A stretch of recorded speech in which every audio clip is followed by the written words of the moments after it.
Hello, everyone. Good morning, good afternoon, good evening. How are you all doing today? I hope you're having an awesome day, and I'm hoping I'm coming across loud and clear today. I've just returned after a weekend in Switzerland, and I'm ready to do some streaming. Let's see if the stream is ready for me as well. Because as you might know, I had some issues last week. Cobalt, hello, hello, hello. How are you doing today? How was your weekend? Ambient, welcome back to the stream. How are you doing, my friend? I'm actually just nosing. Just let me try and fix the camera a little bit. Yeah, it doesn't wanna. There. Let's leave it there. I hope that's okay. How you guys doing today? I can see my frame rate is looking good. My dropped frames is looking good. My encoding frame is looking good. Network frames is looking good. Transmission rate is looking good. I mean, I don't know what to tell you. It's looking all green on this end. So let's see how long it'll stay like that. Before I get going though, let me make sure I post everywhere that I'm going live. I don't want to miss that. Alright, that's out there. That's out there. One more. There we go. There we go. There we go. Hello again. Right, good, good, good. Cobalt, how was your weekend? Have you played any games of Flesh and Blood? Any exciting stuff coming up? So what are we doing today? This is the start of ProQuest season. I am done with the All Hero Challenge. I've played every single hero 10 times. So that is all wrapped up. So the question then was, what am I going to do today? What am I going to do moving forward? And I think there's a few things that are coming up. Now, one that I want to start with is something that I've been made aware of by Liliane and by others on stream a few times now, which I think is blocking better. I don't think I've been blocking as well as I could have, and it's probably costing me games. So definitely something that I do want to improve. Blocking better. The other thing is I want to build a deck. I want to improve my play by starting with deck building and getting to a deck that I can play and construct it, which I think will be competitive. And I think instead of net decking, what I will try and do over the next 4 weeks is build a deck that I understand and that makes sense, right? So that's what we're going to be focusing on. It was good, played a heavy draft, as Betsy 2-1, lost to a +8 reaction for Olympia. Well, yes, a +8, that will do that, right? I'm still experimenting with my new equipment. I'm hoping that's not what's causing the issues with the stream. At the moment, we're looking good. I'm not dropping any frames or anything. Hey, Liliane, welcome back to you as well. Everything is looking good at the moment. I'm hoping it'll stay there, but we know last time the stream went well for about 90 minutes before things went wonky. So I hope we can avoid that today. How you doing, Liliane? I hope you had a great weekend. Are you ready for your armory today? And what I also want to start be doing, not from today, but from tomorrow, is spend at least a portion of the stream watching back one of the games that I played and looking at what could I have done better, right? Where were the mistakes? What are the lessons I need to take away? Because I think watching back your own play, that's kind of one of the things that I've not been doing at all so far, ever.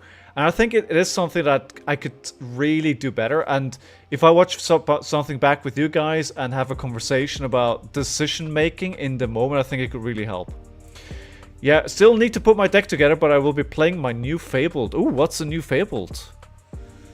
Oh, you pulled it, right? You pulled the Ophidia, right? That's what you posted in the Discord, if I remember correctly. Let me double check that to make sure that is correct. But I think, yeah, I think you pulled the eye. Oh, yes. So what deck is that going into?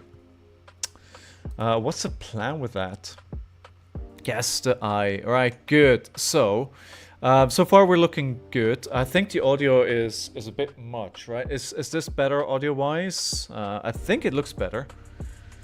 I think that looks better. It isn't going into the red all the time. So, yeah, I am ready to get going here. And I think I want to start with deck building. I think this is going to be the basis of a successful season for ProQuest.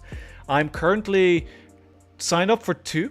I want to do 5 ProQuests. So we're going to go all out. Stoked for next portion of the stream. Keep it up. Thank you, Amazon Coyote. And I have some exciting stuff as well. Actually, I can demonstrate this right away. Are you guys ready? Are you guys ready?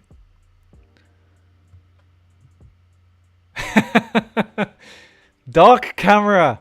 Fitz. Hi, Fitz. I've got a dock camera installed, and whenever you guys are sick and tired of watching me, and my dock is lying in the corner, I will turn on the dock cam. Look at how purple he is. I don't know why he's looking so purple though, or pink. Alright, anyway, so he's down there. He'll get some time in the camera as well. And I think one other thing should be there as well. Ooh, let's look at this. Look at this. I've got 3 custom emotes that was done by our friend John Alters. The first one is live. 2 still have to be checked, right? So we'll see. Is he next to the pink light? No, he's not next to the pink light, but the pink light, because there is the camera's correcting for low light. It's looking much stronger. Hey, yes, exactly, Amazon. So I have 2 more emotes, but I think they're still under review. So they should be live, hopefully, later today. Actually, let me check if they're still being reviewed. They are. They are. And wait, actually Wonka... Oh no, it's there. Why did it get moved to standard emotes? Wait, hold on. Hey, did it get rejected? Anyway, we'll figure that out later, right? So, new equipment, new setup, new gear, everything is new. So we're in a good spot. So far, do let me know if something fails again, but hopefully it'll be good today. Yeah, good. Alright, so I think I can play Brute in this meta. I think that is going to be competitive for trying to make a run at qualifying for Pro Tour. I think it's viable. And what I want to do is I want to try my pet hero Rhinar first. I think when we look at the meta that we've had over the last few weeks, is actually very viable because there's a lot of decks out there that want to block. My first Fab booster box, heavy hitters just shipped from Covenant today. Also saw it up for a case of Mist Whale. Oh, that's very nice. I hope you get some good stuff when that arrives, Amazon Coyote. I hope you get some awesome stuff there.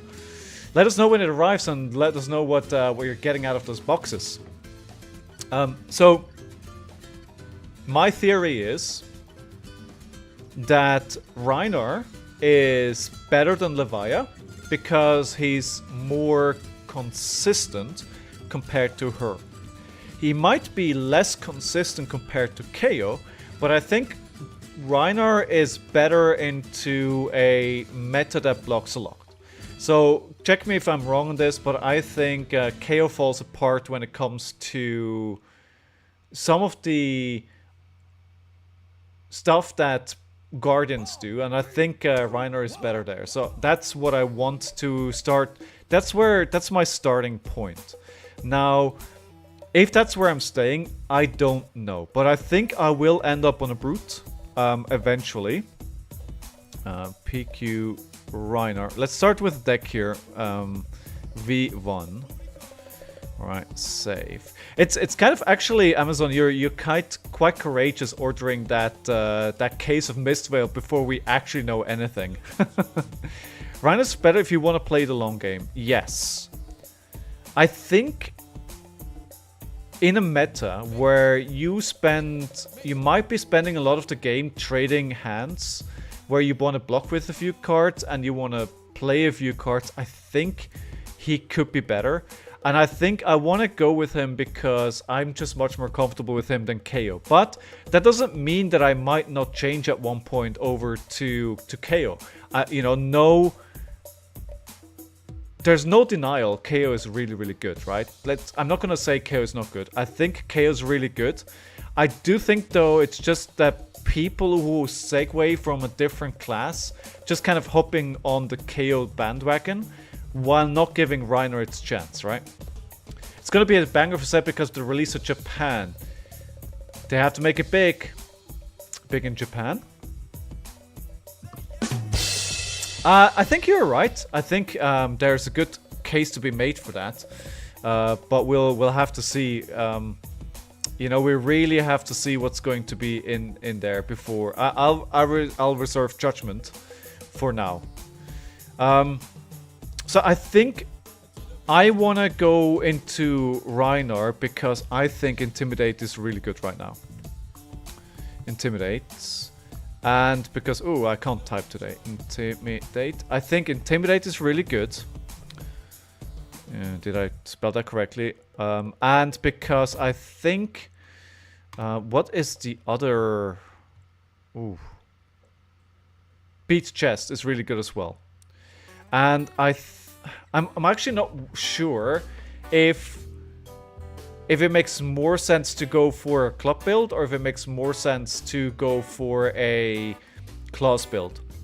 It's really interesting. I saw a game being played by the ex-UK champion, George Roger, and he's on Reiner. And he wouldn't play a bad deck.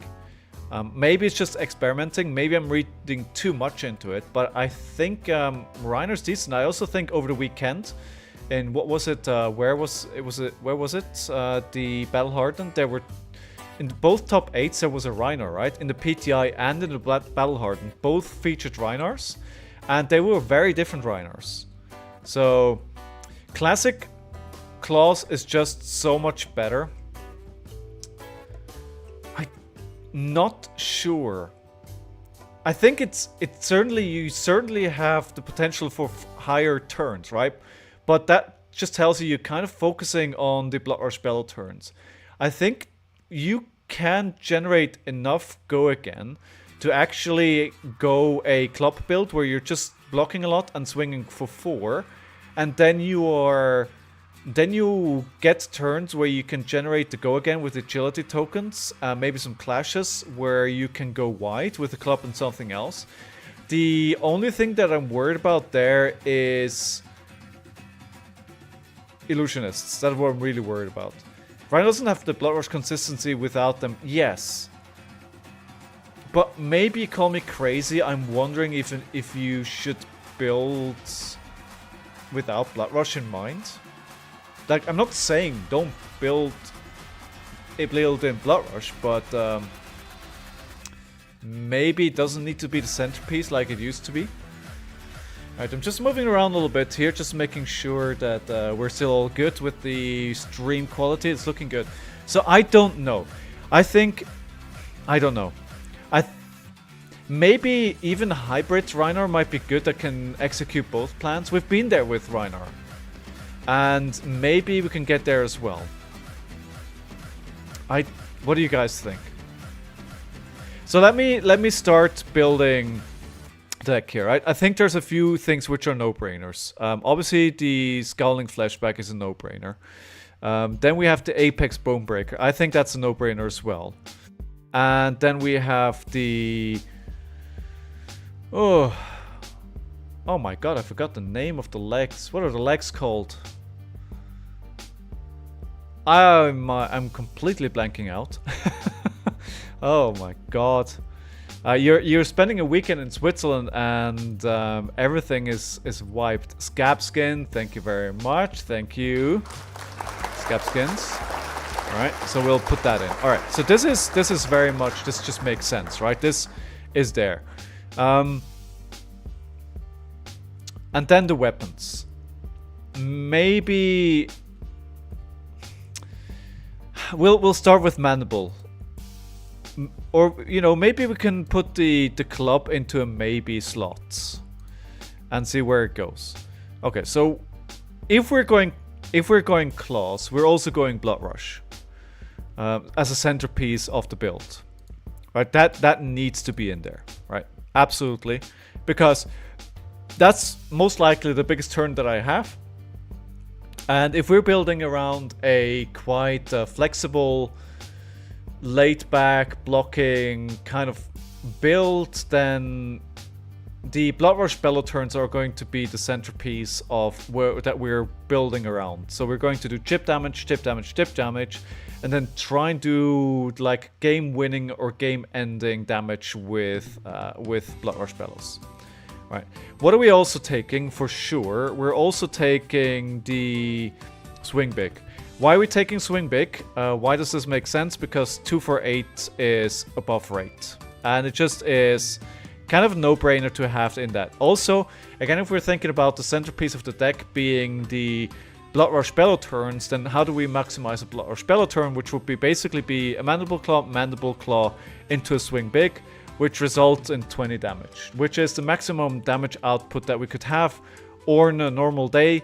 If we somehow generate the Might token a turn before that, then we can push it to 21, right? Or if we get some crazy stuff with a discard of Beast Within, and we have extra action points, maybe we have a go again. Through Agile Wind-Up, we can go even bigger. So again, Beast Within enhances the Blood Rush Bellow turns, and that's why we're taking that into the deck. And then we set the Agile Wind-Up. I think it's too good to pass up. It gives us that ability to just go that bit wider on a normal turn. So again, I think this comes into the deck. So I think we understand why all of these cards make sense. I'm wondering if we should take a whole suite of barraging beatdowns. Maybe we'll use that as a baseline, right? So what I'm thinking is a lot of the meta is going to be Warrior, is going to be Guardian, and probably Kano. Not large part, but I think we need to account for Kano, and none of those classes like to be intimidated. I think red and blue and yellow's kind of meh. Yeah. So I think we can take the reds in there for sure, and then we'll take the blues in there for sure as well. And then maybe we'll put this in the maybe slot right now. Good. Okay, so we just saw Uzuri win a tournament this weekend. So do we think that Uzuri is going to get a major push and that is going to be important for the ProQuest season? I think also in an aside to this, what we need to keep in mind is that a lot of this might still change. We still have the Pro Tour coming up, and I think the Pro Tour that we're going to see in, 3 weeks? Which I think is just the weekend before the season starts. When does the ProQuest season start? I think it starts on the 30th. So the Pro Tour is just a weekend before, I believe.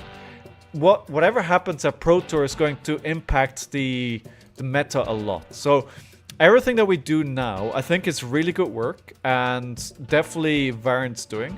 But at the same time, we need to keep in mind that things might still change. Okay, so what are we doing? I think what is too good to pass up?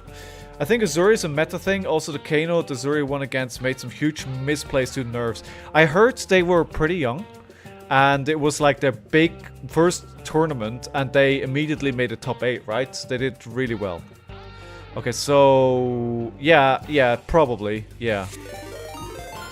Hey, raiding the channel, John, hello, you're trying again. How are you doing today? How are you doing? Thank you very much for the raid. Hello everyone, my name is Galen Flashback. I'm a Swiss exiled to the UK. I play Flesh and Blood, I love Flesh and Blood, I live Flesh and Blood, and I have just implemented one of the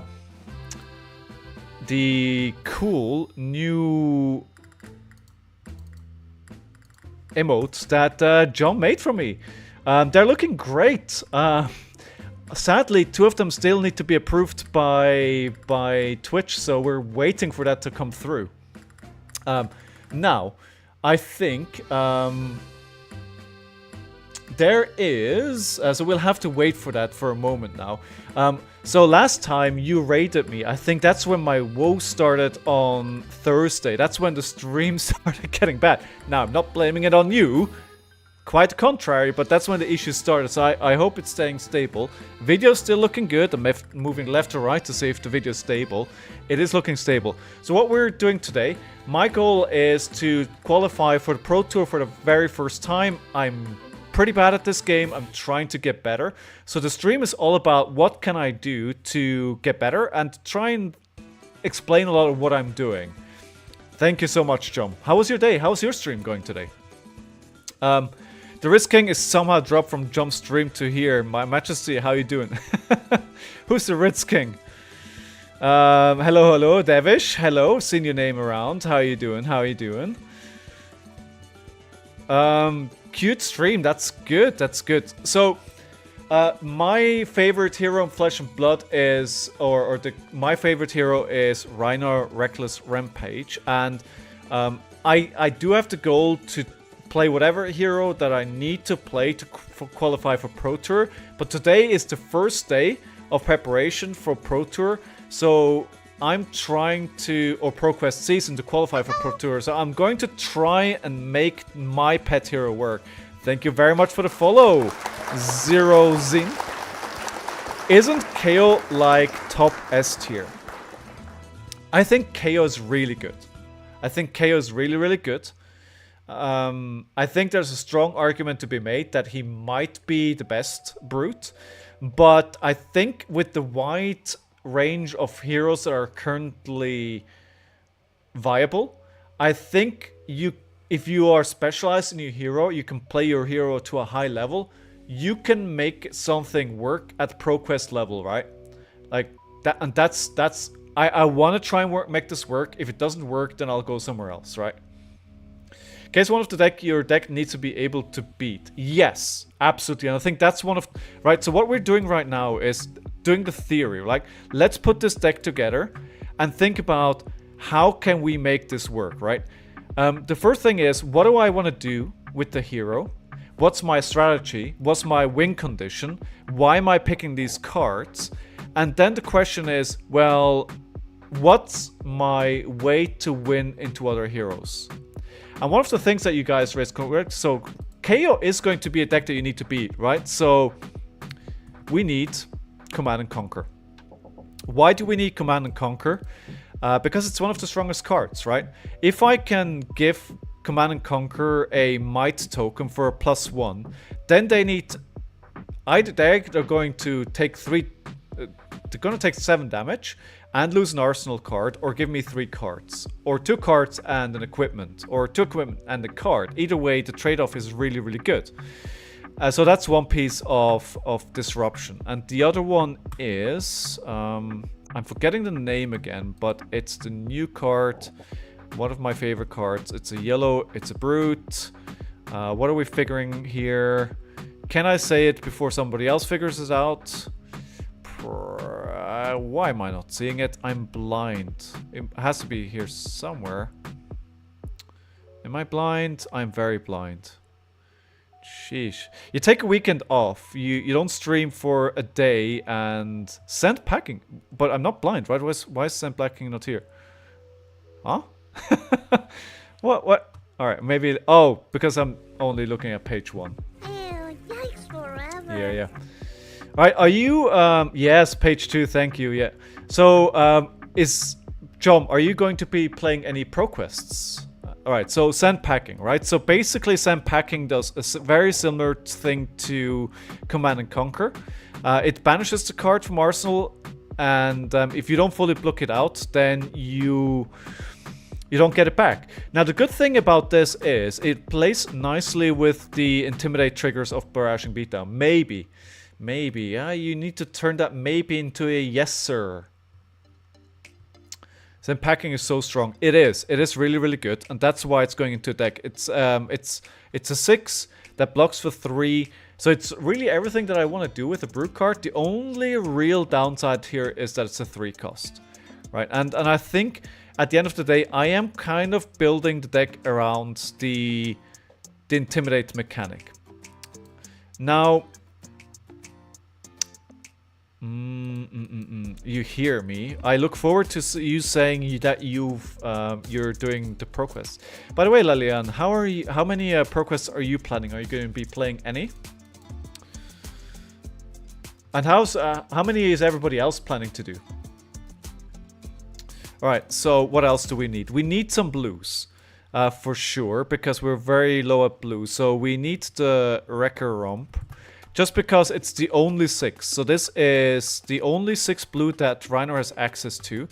And since we're all about discarding 6s, you know, this is, aside from Barraging Beatdown, that's a no-brainer. What is a ProQuest? ProQuest is a local tier 2 qualifying tournament for the Pro Tour. Don't know how many, but at least one. Yeah, you'll probably win that one anyway, right? So... Alright, so basically a ProQuest is on the same level as a Road to Nationals, but it's a 4 different high-level tournament. White Mode Enjoyer. Fab Chaos. Oh yes, I like to blind myself. How are you doing, Fab Chaos? Welcome back to the stream. Welcome back, welcome back. How was your stream today? Alright, so where else do we want to go? So Fab Chaos. Picking your brain. What's your thought on Reiner into the current meta, and what are your thoughts on being able to compete at a ProQuest with Reiner to try and qualify for Pro Tour? Alright, so we've got 27 of 60. So just because we need more blues and because it's won me so many games, if you get somebody down to 2, the threat of having Reckless Swing in the deck is really, really good. It's a 4 block. You know, it does 2 damage. What's not to like? I'm going to go to a few locally, but none of my existing decks can win one. Ah, that's too bad, Kobolds. But, you know, maybe you can break into top 8, right? Maybe that's good already. Just correcting the audio a little bit. I think it's going into the reds there. Texas hard freaking reach. Oh, yeah. Oh, yeah. Oh, yeah. Absolutely. I think he's super legit choice. You probably have a better match versus Guardian Illusionist and KO and Levi. And that's my thinking, right? So I think KO is very susceptible into Disruption. And it's not as good into Illusionist. And I think Illusionist is, if you look at the amount of Dromite that we had, and I think Prism, the Prism Simps are coming as well. So I think there is there's a good reasoning if you're expecting that in the meta. And Levia, man, just the amount of times that I've died at the end of the game because I had non-blocks in my hand. And Reiner has a high density of cards that are blocking for 3. And blocking for 3 is really good. It's really, really good. Who would have thought? Right? Victor did well at RTM, but worries Emi alive. Yeah. I mean, my plan for Nats is to just hope Dromai has gone Living Legend. Is there a chance she's going to go Living Legend before Nats? Yeah. Okay, so...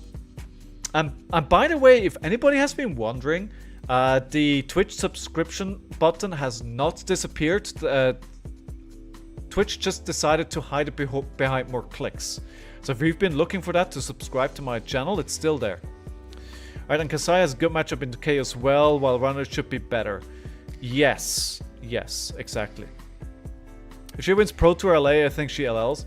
Yeah, but Dromite is not going to win Pro Tour. I would bet a kidney that she's not going to win Pro Tour. I mean, honestly, what's her name? Faris? Maria Faris? I mean, she has a good chance, right? She has a good chance. And it also depends on what Yuki Lee Bender is going to show up. A Twitch hiding sub button. Now, of course they're hiding it because the Amazon Prime button, right? Because they don't want to give you free money. Alright, so what else do we put in the deck though? I want to get to a game eventually. So I think I'm actually thinking of not playing Alpha Rampage. I'm playing the other red New Brute one. I want to try. I'm not sure if it makes a lot of sense to do that. But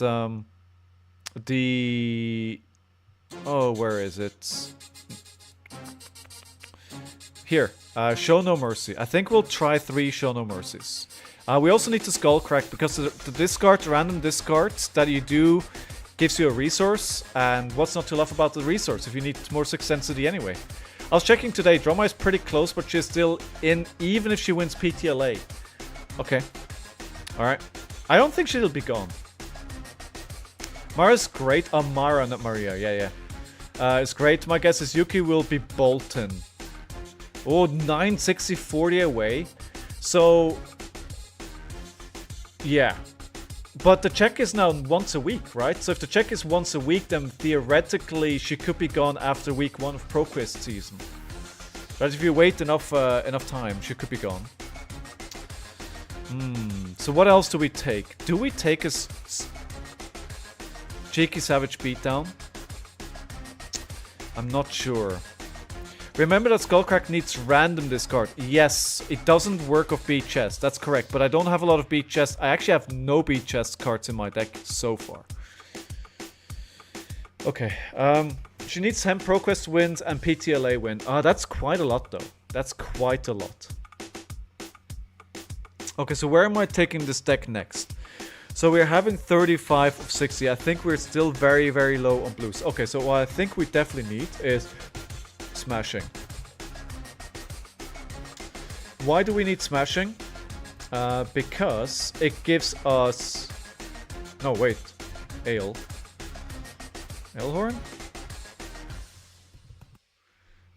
The Alehorn because no, I was gonna say block for 3, but no. But I need more blues. And all the blues options that I have at this point are basically bad. And this gives me an agility and a might. So it gives me more abilities to go wide. And I think that's something that Rhino's been struggling a little bit. Are we running Tunic? We are running Tunic. I actually forgot that. We are running Tunic. And I think we have quite a good game into Kanos. So we're going to put the Skullhorn and the Nullrune hand into the inventory for that. Warsaw, are you guys coming? Warsaw? Dude, I'm going all out for ProQuest season, and I have to take it slow a little bit before that. I'd love to go, but I need to pace myself a little bit. Oh, is there a PTI in Dallas this weekend?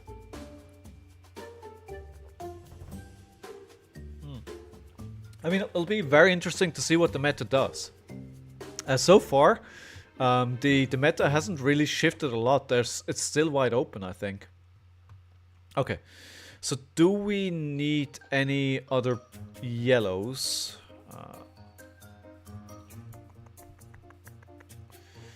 We don't have a lot of blues. I think if we're thinking about Intimidate, and that's what the plan that we're building around. Let's check for Intimidate, right? I think I'm definitely forgetting a few here. So High Rollers or Clearing Bellows. It doesn't really matter. I think it doesn't matter at all. It doesn't matter at all. This has an upside. So if you're thinking about putting one of these, like this one has an upside. So if you roll a 6, I mean you get 2 Intimidates. It's not gonna happen, but hey, might as well take them in, right? The 0-cost non-attacks that Intimidate are also decent into Warriors. Okay. So the ones that we are looking at, right? High Roller and Clearing Bellow, right? I'm going for Blitzwind, and I think I have a shop for top 8. Are you going to Dallas? Oh, that's awesome. I definitely look forward to hearing how you do there, Kobolds. I mean, I believe in you. If nothing else, I do believe in you. Absolutely, 100%. 100% I believe in you. All right, okay, so maybe we actually start with a pack of 6. Again, this is like the first version of the deck, right? Don't judge me too harshly. We're starting off a theory, we're starting off an idea, and then we'll start refining from there. Have you, Chaos? Have you settled on a deck that you want to play for ProQuest? Do you have a good idea what you want to play? And are you going to Pro Tour LA? Okay, so wait, I'm thinking of something here. I feel like I'm missing something. All right, let's get the yellow. Oh, Smash Instinct. No. Actually, no. Let's remove this for now. Smash Instinct yellow is good, but I think the one that I'm thinking of is yellow brute. Man, my brain is fried. So I came back from Switzerland yesterday, right? I traveled out on Friday. I took the train, which was awesome. I took the train to Paris and then took the train from Paris to Zurich. I actually had quite a bit of a layover in Paris because it was the cheapest that way. But I had some time to walk around in Paris. It was a nice day and I haven't been there for a while. Oh, the Reincarnate, right? I think Reincarnate is really good. It is a 3-block. It is a 6. Also, you're not going to LA. You say it's a bit too expensive for me. I really want to go if the world is there. Yeah, maybe save up for Worlds, right? It is far, and LA is on the other side of the US as well, right? It's very far away. Right? If it was like New York or somewhere on the East Coast, it's a bit of a different thing. But West Coast is far away. Yeah, a few callings as well, Lilian, before Nets. Yeah, so we might see her gone, but I'm not sure. So Reincarnate is good because if it's discarded randomly, put it at the bottom of the deck. So random discard, and it has an upside. And by the way, guys, did you know? I read this on the UK Discord, so take it with a grain of salt. But apparently, this is a female brute. Apparently, this is a female brute. And from what my understanding is, from what I read, is this is like, the first time that we see a female brute. Now, it's kind of a dwarf situation, right? Yeah. I don't know how true that is. I don't know if you guys heard that as well, but I definitely heard that is... Okay, so the Smashing Perform, that goes into the inventory. I think we definitely need to account for Dash. Dash will play a role, so we need to account for that with the Smashing Performance. I'm wondering if Smashing Performance is better than the R Smash. I don't know. I'll put this into the maybe now. I think I like the fact that it's a 6. That's what I like about this card. Would have never guessed. I'm so hyped now. I want female brute. Yeah, let's go. He's on fire! She's on fire, actually, not he's on fire. Okay, so, right, we're up to 47 decks. 47 cards in the main deck. What are we what else do we need? Am I forgetting any staples? Like, I want to do this from the very, I want to do this bottom up all by myself. I don't want to look at anything else myself. Maybe we could take the red Agile Winds up. But that's a 2-block. Maybe the red density is getting a bit too high then. So we have 15 red, 15 yellow, 17 blue. I think we probably need 3 more blues. And how many 6s or above do we have? So basically all of them are 6 or 8, right? With R Smash you can do fatigue stuff if you have committed to sideboard slots for it. You can. Yes. Okay, good. So I think this is shaping up quite, and I think this is pretty vanilla, right? I'm not reinventing the wheel here.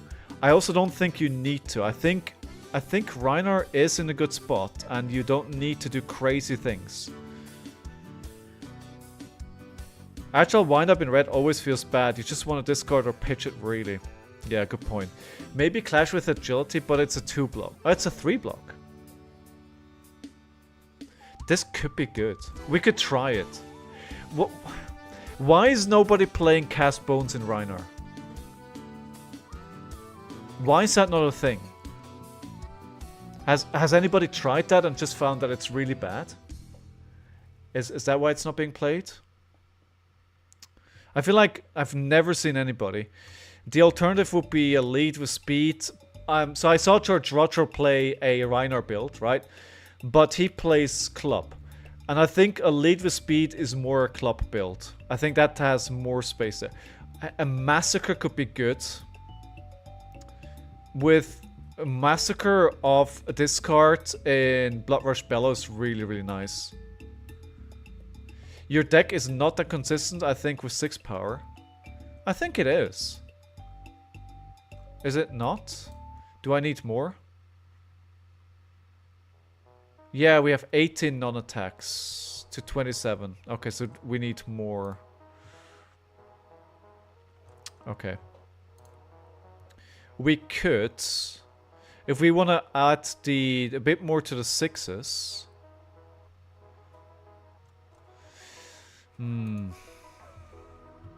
We could try Alpha Rampage. See if that pans out. I feel like I'm forgetting something here. So we have a couple of agility generators, and with the agility generators, what's really good is if we're filtering, we need to cost is 1. Because of course I forgot the name, right? It needs to be brute as well. We have the Savage Feast. 3 Savage Feasts. And what we can also take, if we think that we're fine for some more reds, which I think we are. I think we're fine for some more reds. This was actually wrong. Cost is 2. The one that intimidates, the Pack Hunt. We can use the Pack Hunt as well. I wonder actually if we're expecting a lot of Prism, if Numbskull makes sense. Because I'm thinking of all those cards that modify your cards down. I think it's, if you're expecting a heavy Prism meta, then Numbskull is awesome. Pack Hunt is POC, one of my favorite attacks. Yeah, it's good. Because it's, you know, 2 Intimidate for 6 and 3 block. That feels pretty good, right? Black Belt, I'm good. How are you doing, my friends? Welcome back to the stream. It's been a hot minute. How are you? How are you? Actually, I'm very glad that we're here, almost 45 minutes later, and the stream is still stable. All right, so we've got 53 of 60. I think we're still light and blue. Oh, you know what? I keep forgetting because I don't own them, but of course we need to.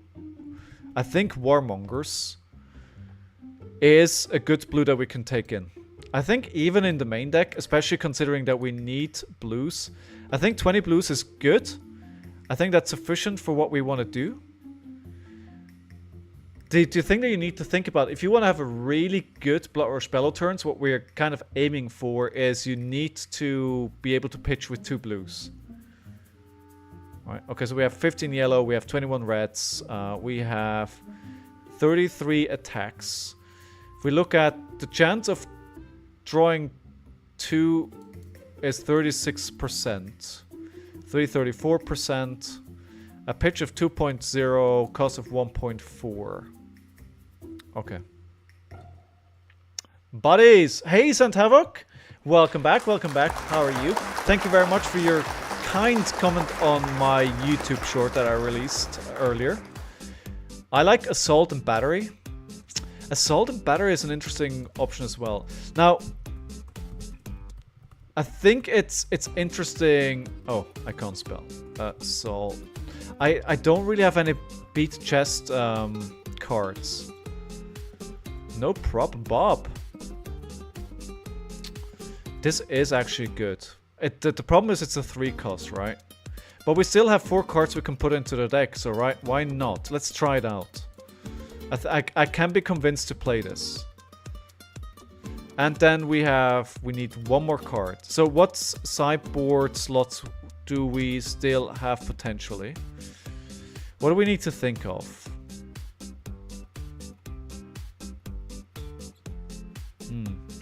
So this is dash. If using claws, can we increase the number of attacks than that discard? Heart of Faendal. Heart of Faendal will be very hard to get.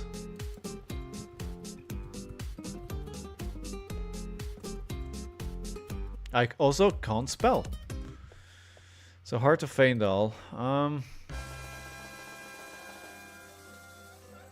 Nah, I don't like it. I don't like it. Yeah, I don't like it. That non-block, I don't like that non-block a lot.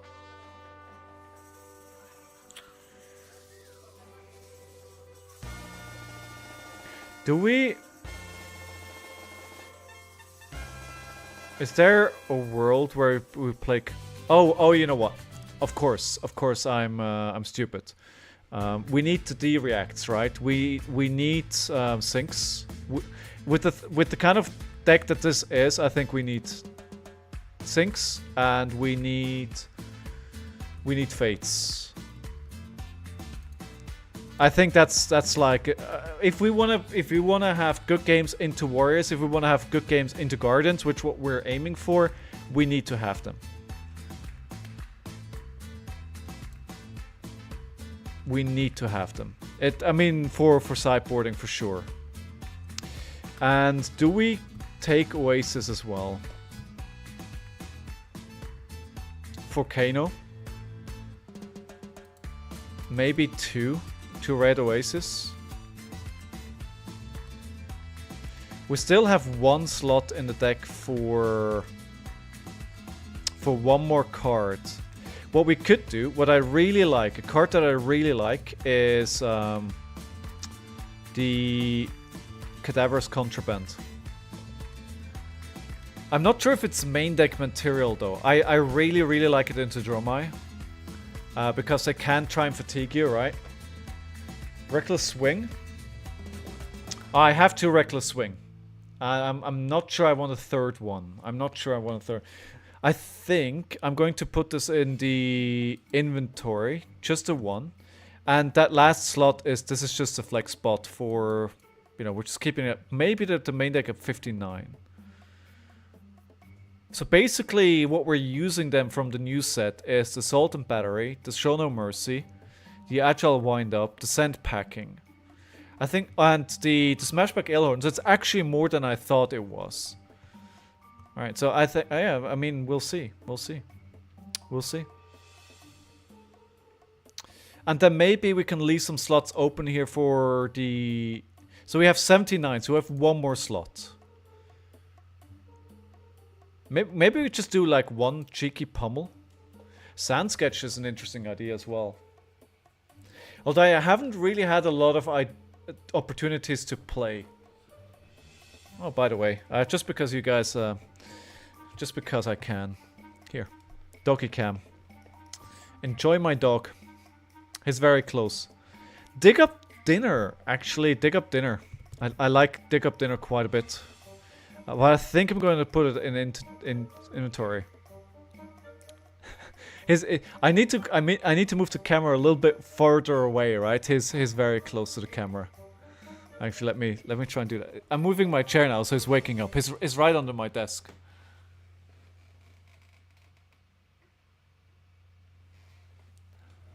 There we go. Hey Fitz. Hi Fitz. I'm gonna kick over this camera so often. We need a dog emote.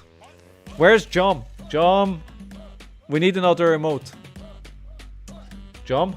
Are you still there, my friend? Okay. I mean, I'm not sure this is the best deck in the world. I also think I'm not really reinventing the wheel here. But I think it's a good starting point, and we can see what works and what doesn't. Right, and aside from doing deck building, one of the things that especially Leanne has been pointing out a lot, that I kind of agree with, is that I've been blocking really poorly. And I want to make sure, or I want to start learning better blocking, and that's one of the things I'm going to be focusing on. So if you guys see I'm making mistakes with blocking, then let me know. But for now we're going into the first game. I've been live for almost an hour and I haven't played a single game yet. I'm just talking, so sorry about that. But I think this is a workable first version of the deck, right? You give up your armor too fast. Very, very valid point, and I'll try to think of that. I will drink to that. Also, what I want to start doing moving forward... Oh no, he left. So you'll have to see me again. There's like, no more of that. One thing that I want to do as well is moving forward, I want to review one of my past games on stream. Okay, Prism. Alright, this is interesting. Alright, good luck, have fun. As always, you can predict if I win the game or not. If you tip right, then put your result into the Discord. The Discord is to be found here. We have a leaderboard, and whoever is at the top of the leaderboard at the end of the month gets to choose one of the cards that I open up live on stream. Alright, so what else do we take in? I think I want to have the Cadaver's Contraband just because it is another popper. And then we actually have the 60. I think Gambler's Gloves, there might be an argument to be made that I need to bring Gambler's Glove for Prism. Alright, here we go. Round one, fight! Burst Flames, hey, how are you? I did increase the price, and you know why I increased the price? I increased the price because point inflation. Because people predicting games and predicting well means people suddenly have a lot of points. So I did increase the price. Alright, so we'll have the... let's see. Right, this is a 7. That's fine. We can pop this immediately. I only have 70... See. It's like... What's 250 points if you have 70k channel points? Oh my god. Coming out with the great library right off the bat. We have a Bloodrush Bellow in hand. The problem with that is I can't play it. And this is actually a really terrible hand right now. I need to roll Scabskin's Letters. No, I don't have to, but it will be a 4-card. It'll be a 4-card Bloodrush Bellow. I could play it. It really feels bad, right? I think I'd rather not do this. No, I don't want to. You know, if it's a 1, it's a 1. There we go. It's not a 1. Okay. I think we'll put the Reckless at the bottom. We'll need that later in the game. Oh, that's not what you want to see turn 0. You was on Ryan. I had faith. Then you don't, gamblers. Yeah, well, you should have seen what I'm playing first. You rushed into it, and you're going to get. Well, I don't control what you do. And yeah, welcome everyone to the stream. I hope you're all having a fantastic day. Thank you very much everyone for being here. I really, really appreciate that. Last Friday, or last Thursday, last time I streamed, we had some stream issues. So far, we're actually looking pretty stable. I got a Ethernet cable because I'm usually streaming... okay. I'm streaming on Wi-Fi at the moment. So I thought maybe that's the issue, but the cable actually made it worse. Okay, this is bad again, so we'll need the Clearing Bellow to just clear that out of the hand. I'm not going to wait. Wait, actually, should I just play the Show No Mercy? Here, instead of forcing... We could wait for the Bloodrush Bellow one more turn.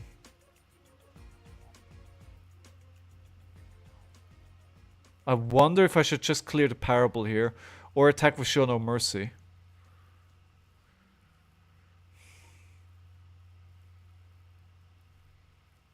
Yeah, -1 is big.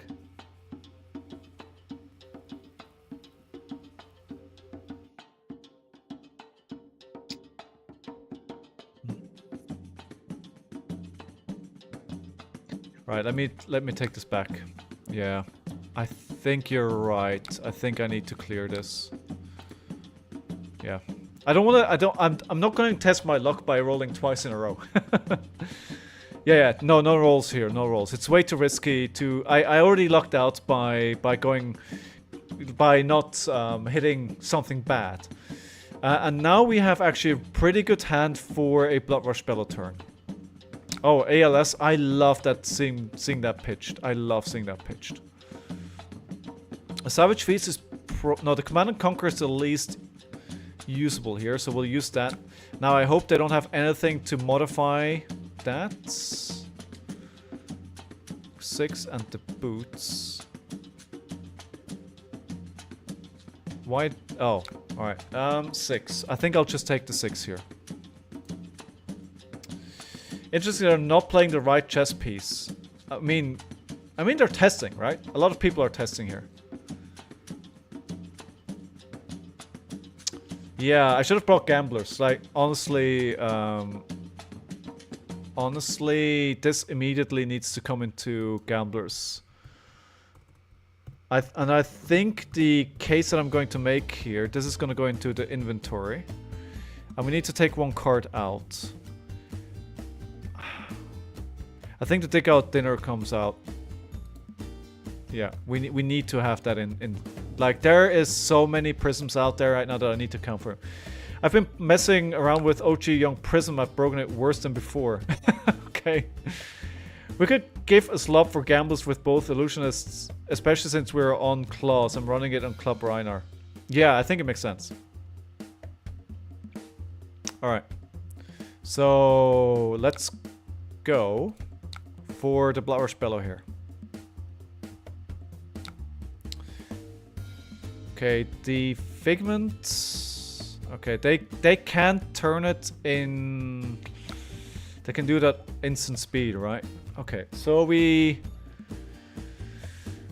I think we can claw and smash back...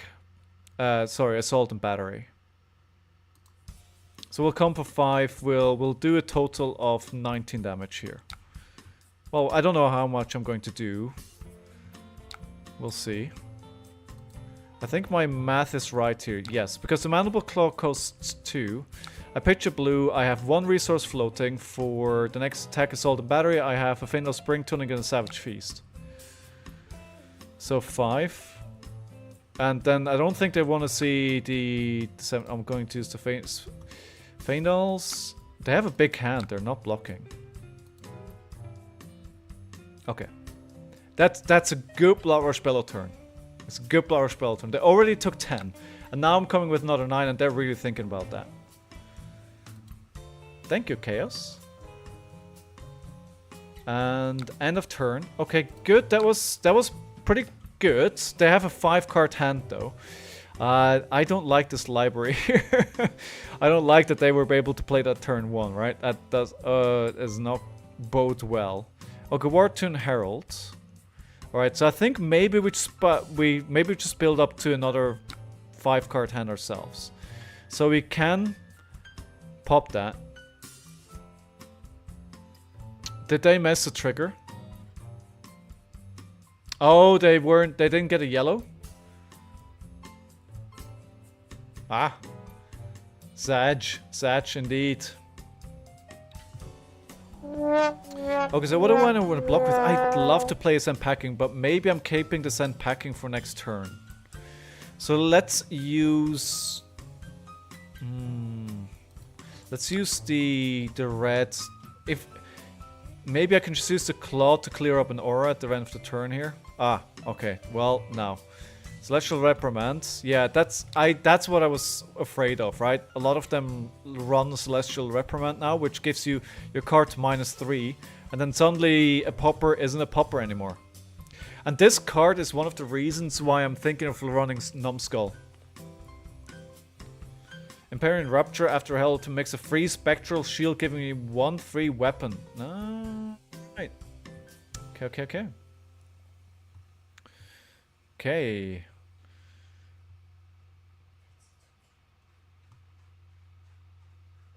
So what else are they? Okay, so we've got the Archangel. We need to address this. This is a problem.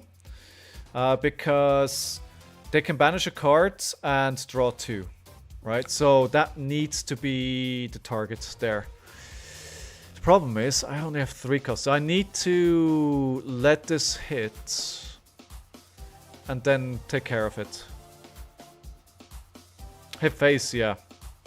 Yeah. And I need the 2 cards here to have enough pitch to be able to do that. They already drew 2 cards. I've heard of some absolutely disgusting turns that some of these prisms are. Well, I mean, see, yeah. Yeah, man. Alright, okay, I mean, I can't. Yeah. You don't think Numbskull is worth it, Lilian? It has to be on the same turn as they have the minus attack and carry rest of 6 for 2. Yes. Yes. Okay. Okay, so now we're 13 to 19, right? And suddenly it's a very different world.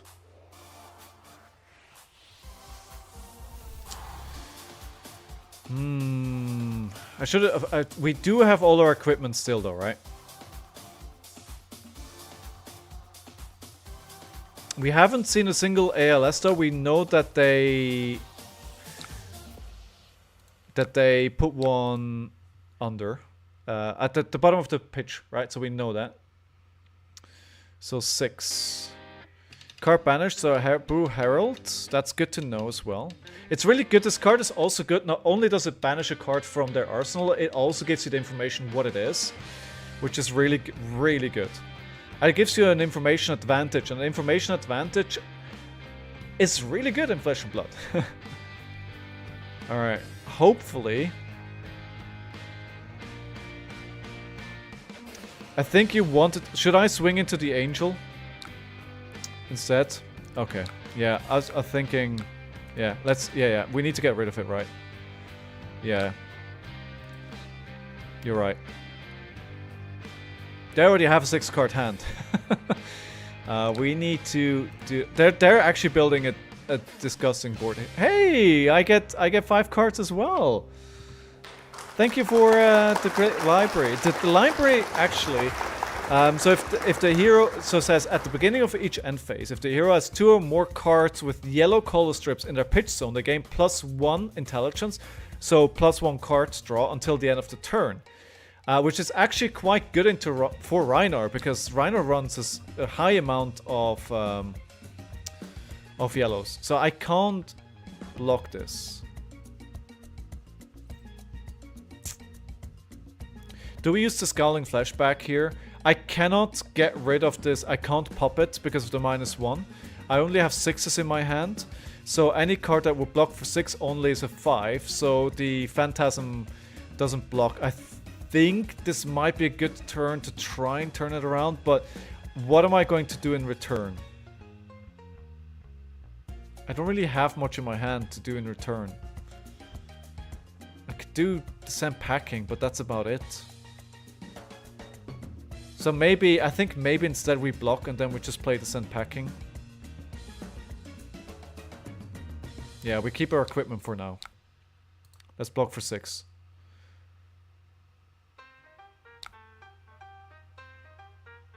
Oh wait, yeah. Sorry, yeah, because it's an on-hit, right? Sorry, I'm sorry. Yeah, because there's an on-hit there, right? We don't want that on-hit to trigger, so we'll block for 6 here. And because we're blocking with a 6... Actually, doesn't count as a 6 now? No, it doesn't, right? No, it doesn't. So I don't get the My token. I don't get the My token. Well, it's a good lesson. It's a good lesson.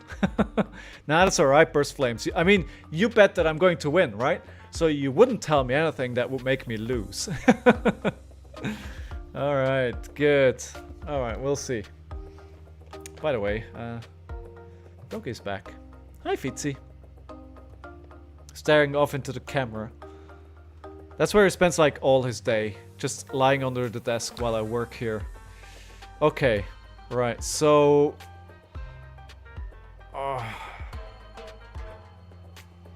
This is hard. Should I think I need to destroy the passing Mirage. I think that's what I need to go for here.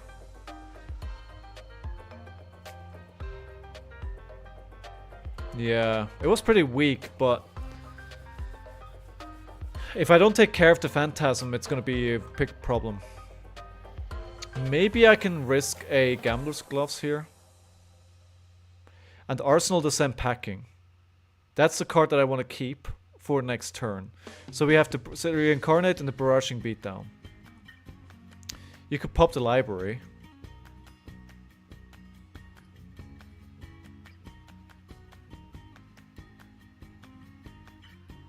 I could.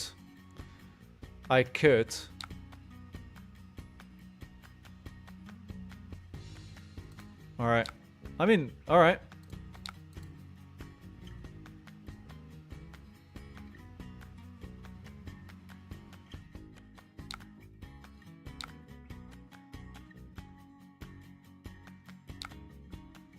And then we pop the pass. Wait, so I don't understand why. Okay, never mind.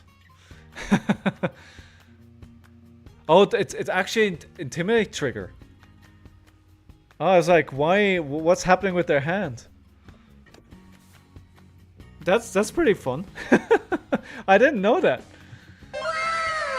That was fun. All right, so we have a Herald here. It's gonna be a -1, which is a problem. That's a problem. I can't pop this.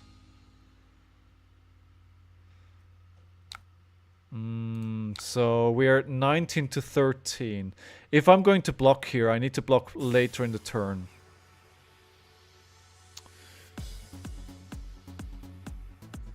We could actually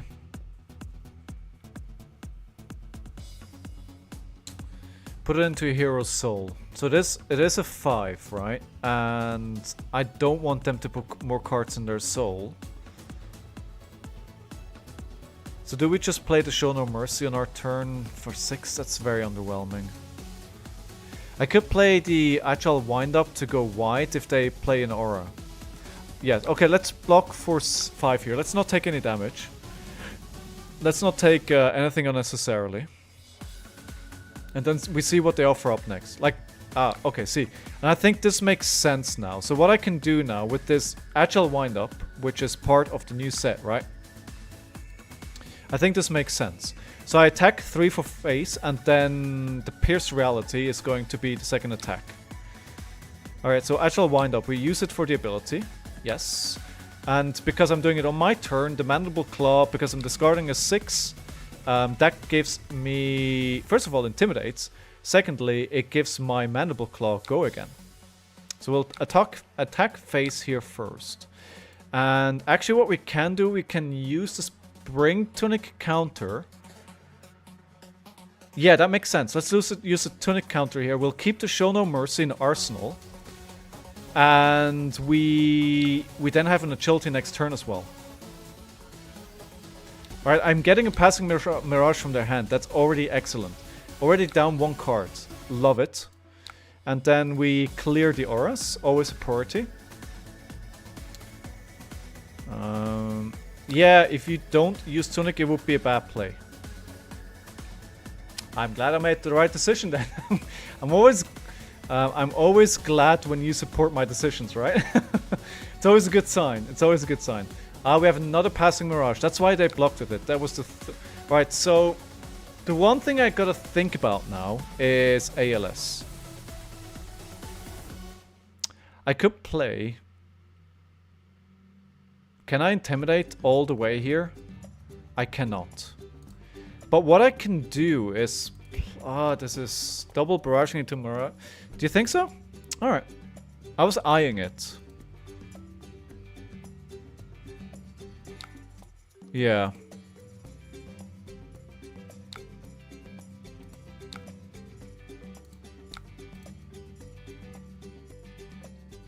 There we go. No ALS. I forgot about the go again, to be honest. But having a 6 in Arsenal is pretty good. Hold on, they're passing? Ah, Sink Belows, okay. If you do that, you're good. Now if they have ALS, we lose anyway. Okay. Alright, so... I wish I had one more resource to clear that passing mirage. Okay, good. This is interesting. This is very interesting. So what we can do on our turn is... Agile wind up for a... Claw into Command and Conquer. Right? So that'll be %9 with an on hit. We got him down to 5. We're almost in reckless swing range. Okay, what was that? Was the next solution is attack action. You can play this turn. Loses on concave phantasm. Okay, fine. I think this is a good place to use Scowling Fleshback. Because I'm guessing if I use Scowling here. Oh yeah, they already have it. If I use Scowling Fleshback here, they are not going... Actually, you know what? I'm going to do this... Should I?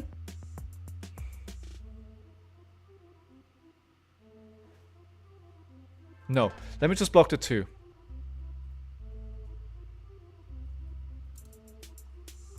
I'm still on 19 life, right? So at the moment, it looks very, very good. But we know how fast these games can turn around. Put in here Soul Crate Special. Oh, alright, so we should have blocked it out. Damn it. Okay. I made a mistake as well. Alright, I need to block this stuff out a lot more. That's a lesson I need to learn. Now I hope this is going to end their turn. It gives them like 5 bonus health from the hit. Ooh, yeah, that's not good. That is not good. That's not... Wait. Well, I mean, if they're taking it back. I think they just realized what they did, right?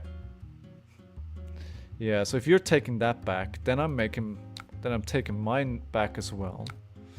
And then we are going to...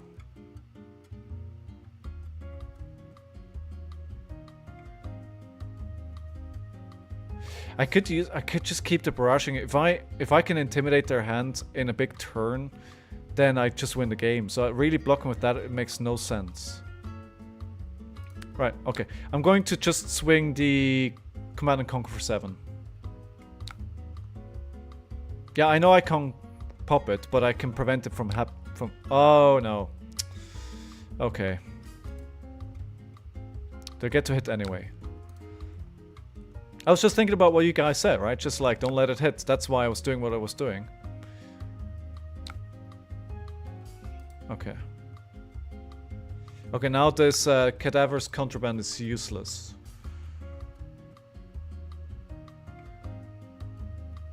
Lost 50-50 on the helm.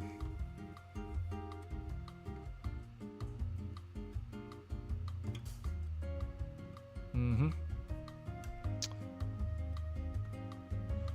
Oh, lost. Okay, it was the wrong card. Yeah. Oh man, can they play? Are they playing something else? No, so they have the Archangel now, which is Ward 4, and then Ward 5 basically. When Avalon attacks, you may banish a card from your hero's soul. If you do, put a yellow card. So what I'm going to do is I'm going to play the Cadaver's Contraband. Why am I picking that? Because if they let it hit, I can get the Blood Rush Bellow from the top of my deck, and that could guarantee a win if they don't have an ALS. Or is the Command and Conquer better? It won't hit. Claw first. But I don't have Go Again. I don't have Go Again. I don't have enough resources. You can hit the Angel for on hit. Smart. Smart.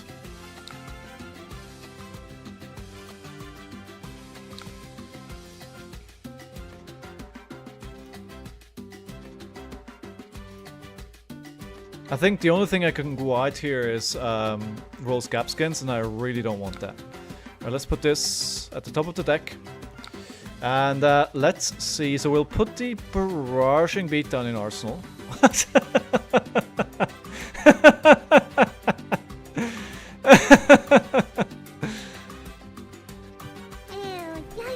Okay, can I just take the damage here? Cracked Simple One, how are you today?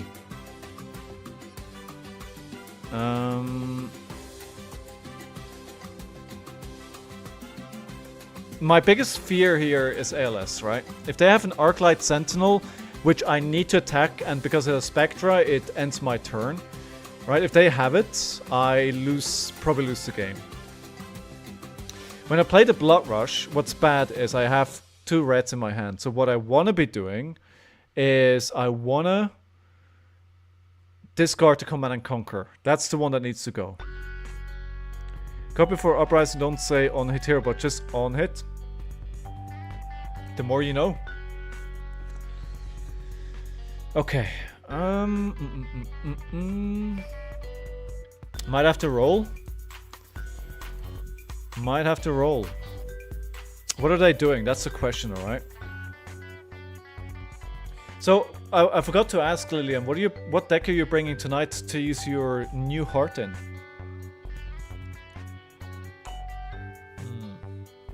Okay. Alright. So we'll take the 6 because I couldn't pop it anyway. Decimator Axe, nice. Well, nice for you. It won't be very nice for people that are facing you. Lillian always has her armory on Mondays. Oh, it's Blitz? Oh, in that case, 3-0. 3-0. Oh, I forgot about the ward. Bring Katsu or Bravo. Oh, do you have a Blitz or do you have CC? Black Belt. Anybody else going to an armory anytime soon? CC, nice. I think they're both good at the moment, right? So, manage card from your hero's soul. If you do, create 2 spectral shield. I think I kinda maneuver myself into in a bad position here. They have so much. They have so much ward here. We're now at 5/5. I think taking all that damage was wrong. Alright, let's see where we take it. That's good. That's the right discard. Please, no ALS, and give me a blue. Please give me a blue. I have 1 more resource here, so that's ideal. Oh no. Oh,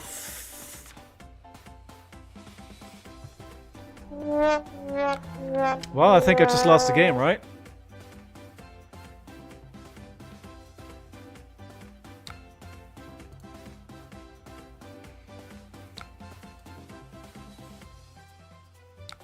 I haven't lost yet.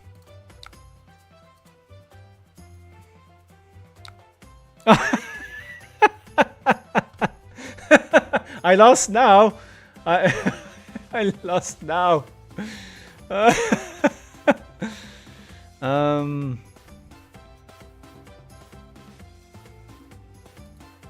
Yeah. Wait, actually, yeah. Yeah, that seals it. Perfect time for it. If I can get 2 action points, maybe I can salvage it.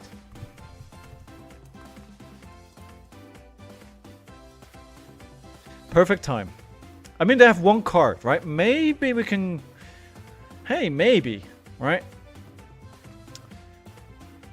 Yeah, they can swing the Angel, absolutely, yeah. And that will create 2 more shield. And the Arclight Sentinel is still there, right? So... Yeah,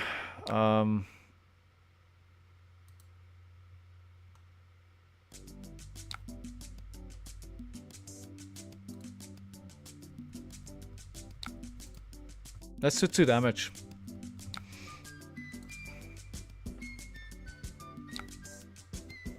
Let's do... Wait. Oh, only if the hero... Wait, what? Because it's not the hero attacking. Alright, yeah, GG. There's nothing because they have so much block there now. They have the Angel, they have Spectral Shield. I have to get extremely lucky to pull this out. We have a swing big. Oh, let's pop it. Oh, it doesn't... Never mind. GG. GG. I got outplayed. I got outplayed. Well played to our opponent. Well played to our opponent. I think first problem is I need gamblers. Second problem is they had ALS at the right time. I think I let them hit a couple of times with their Angels when I shouldn't have. So that's a first game loss. How was my trip, Aggro? Welcome back to the stream. How are you doing today? My trip was great. I got to see my grandmother. My grandmother is turning 95 years old. Would you believe it? And went to see my mother. Went to see my godson for the first time. My brother. One of my younger brother. He had his first kid. In December. Yeah, so the kid is just gonna turn 3, and he made me godfather. So I was there for the first time. I think I just want to play it, like, it probably doesn't make sense. 78, that's a good age as well, right? It's one of those things where we always, we complain about getting old, but it's such a privilege being allowed to get old. I want to go first into Bravo. Because, oh, Black Belt, hello. Black Belt, you go mute, my buddy. I want to go first into Guardian because they could already dominate, right? And they want to play their Seismic Surge token. I also want to play 66. This could go long, so I want to be able to get my big win condition, which is Blood Rush Bell on top of the turn. And yeah, start prediction. Will I win again? If you predict right, then you can get to the top of the board. You have to post the result in Discord yourself, though. And the winner, at the end of the month, that is on top of the leaderboard, will get one of the cards that I open up live on stream. So I think there is a lot of reason to participate there. You can use channel points for it, and it's open to anyone. Ooh, that was the wrong button. All right, let's go. Round 1. Fight! Thank you, Aggro. Thank you. Did you play any events this past weekend, Aggro? Do we just... I think the Smashback Elhone is an excellent start to the game here.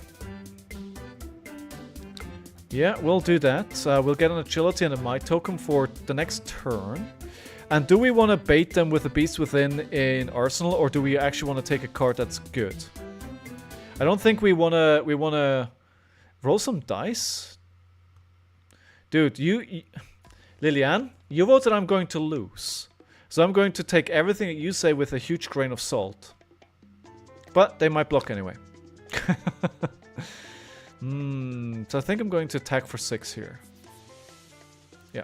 The Reckless Swing to the bottom there. I played an RTN yesterday and won it on... Hey, you won it! Congratulations! That's awesome! Your first gold foil. Oh my god! That's amazing! Are you going to open it up on stream then? Ah, unmovable. I mean, I love seeing that unmovable go. Honestly, I'll take it. Puppy is back. Puppy stream, puppy stream. Who doesn't love a good puppy stream?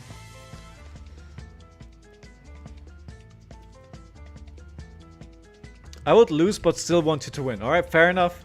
Not on stream, going to make a YouTube short out of it. Ah, absolutely. So, yeah, guys, follow AgroBlaze96. I think it's the same name on YouTube to make sure you can catch his opening of a gold foil. I hope it's a good one. I hope it's a good one. Alright, this is gonna be for 6. So I have an agility.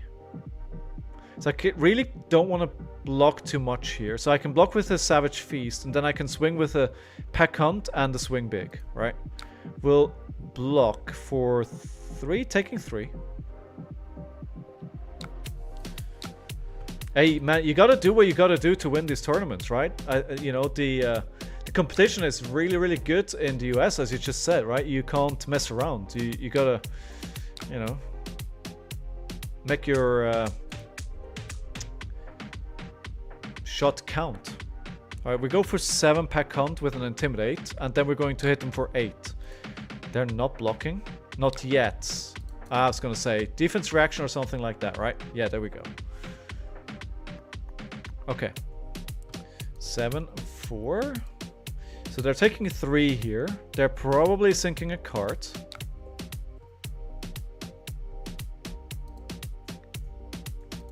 Good. And then I'm hoping they're not going to block out the Swing Big. They might, though. They might swing it. Because if they block it out, they get a Quicken token, right? Which I think a Guardian quite likes. Quite likes. They are blocking for 4, so I have a hunch there's not a defense reaction there. They're going to do this if they're going to have a full block here. No? Alright, they're taking 4. So they're keeping 4, obviously, because I intimidated 1. So this could be quite... We need to be quite careful what we play here. Because they can block a lot, right? And we could run into a situation where they just fatigue us.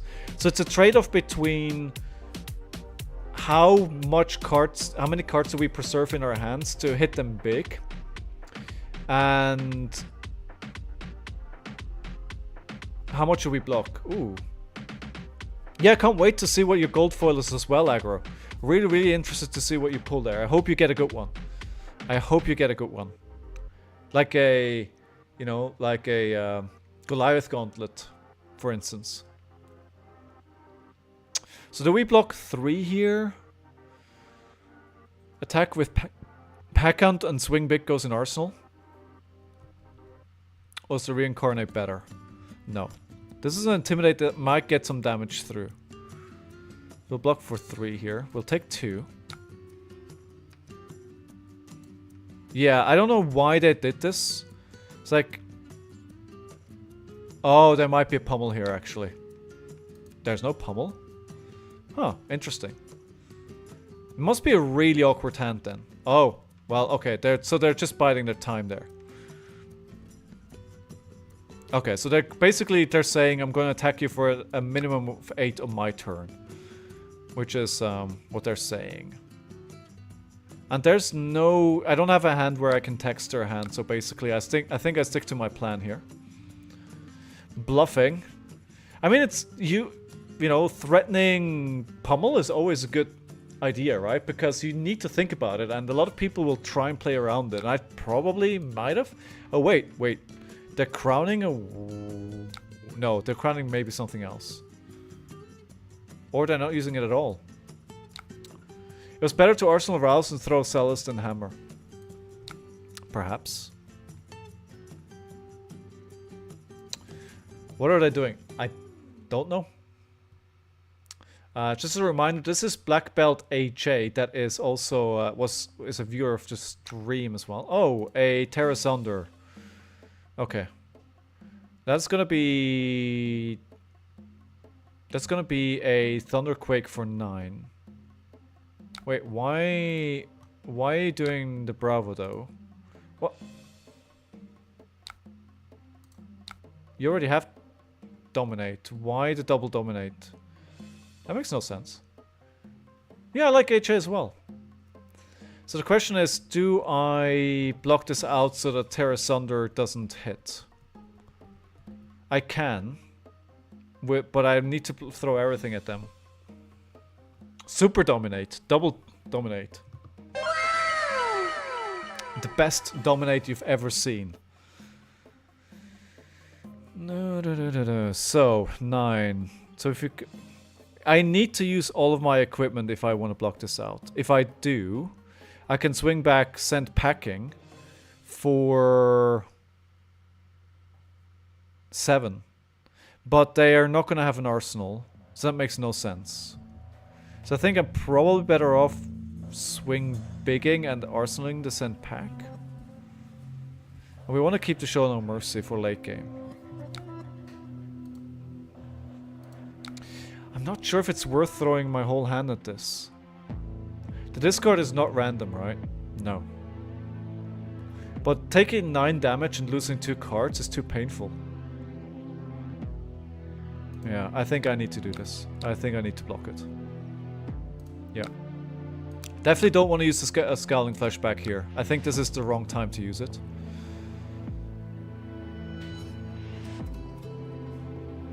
And it sucks as well with the Apex because I'd love to have that Might token that I'm generating by blocking with the Apex Bonebreaker and the 6. I'd love to use that on a Send Packing. But the Send Packing doesn't make any sense here because I have no arsenal. It's probably, considering there was a Dominate here with the Terrace Under with the 2 discard, I think it's okay to use the equipment. It's not great. I'm not loving it, but it's okay. Does it make sense though to swing big? If they want to block it out, they need to block for 9. They lose the next turn. They're gonna just arsenal and then the Send Packing is potent. Alright, let's do this. I'm basically IPing myself here. Oh, they're blocking it out again. Had to drop for a bit. How's the deck working? It's not doing super well so far. Although I feel like I definitely got outplayed the last game. Okay, so that's... So now we have a Show No Mercy and the Send Packing with a Quicken token. I think, unless they do something really bad to my hand, I think we don't block here, right? Super Dominate. Give up free go again for no reason. Yeah, I think I actually want to play this hand because I'm going to be... Oh, Crippling Crush.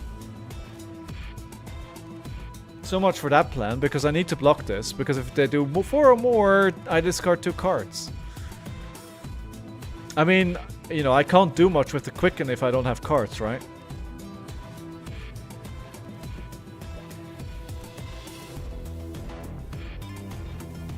Block with the whole hand and try next turn. Good point. Yeah, good point. Let's just block this out. Take 1 damage. And we keep the Quicken token for hopefully what will be a better next turn. Yeah, the Quicken stays. That's one of the good things, right? That's the thing that makes a Quicken token better than a Agility. Because it sticks around. And hey, welcome everyone to the stream. I hope you're all doing well today. My name is Scowling Flashback. I play Flesh and Blood 4 times a week on stream. Monday, Tuesday, Thursday and Thursday and Friday. Show me. And I'm trying to get better at this game so I can try and qualify for the Pro Tour. That's my big goal. And I need to do a lot to do that because I'm not very good at games. So, okay, so now... Again, not a great hand. But at least they make it easy for me in what to block, right? So I could just block with the Skullcrack and then 2 Send Packing. It's not gonna do much because they're not gonna have a card in Arsenal, which sucks. So I think instead of doing that, I'm going to block for 3. I can't block more because it's Dominate. I really don't want to use my remaining equipment here. So what I'm going to do is Mandible Claw and then play 1 Send Packing and keep the other Send Packing because maybe we can actually do something the next turn. You can also use the Quicken on the same turn when you make it. Oh yes, that is very valid as well. Where's everybody from? Do we have some new viewers today? If you are a new viewer, then absolutely hit that follow button. And if you have any questions, let me know. Let us know where you're from. Let us know what your favorite hero is. I think stream quality is holding up well today, right? We're not seeing any issues. I'm not dropping any frames, I'm not dropping anything, so I think we're looking good. Oh, they must have a good hand here. If they're just taking all that damage to go down to 15. Sorry, my dog is getting excited about something outside. He always gets jealous when dogs are playing outside, right? So he then starts barking at the dogs. No issues today. Fingers crossed we did not curse it. Yeah. Hopefully we didn't jinx it. By the way, I need to update the win counter. Sorry for that. The win counter is at 0-1 for today. And that is an 11 dominate. That is painful.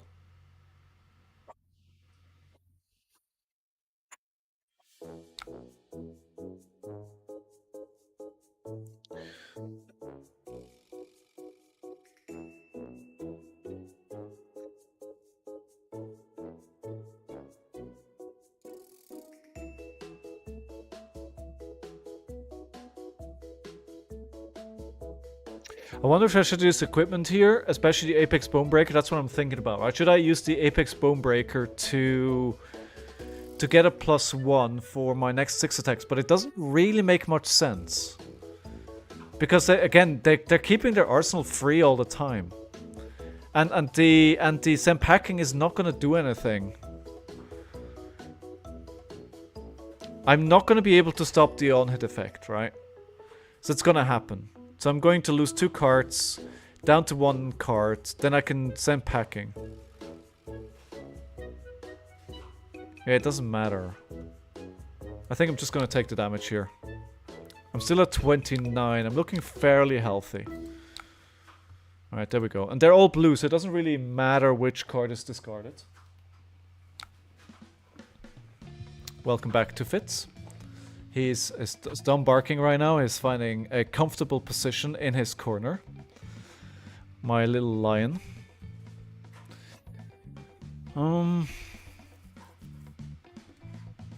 I could try and roll Scabskin's letters here.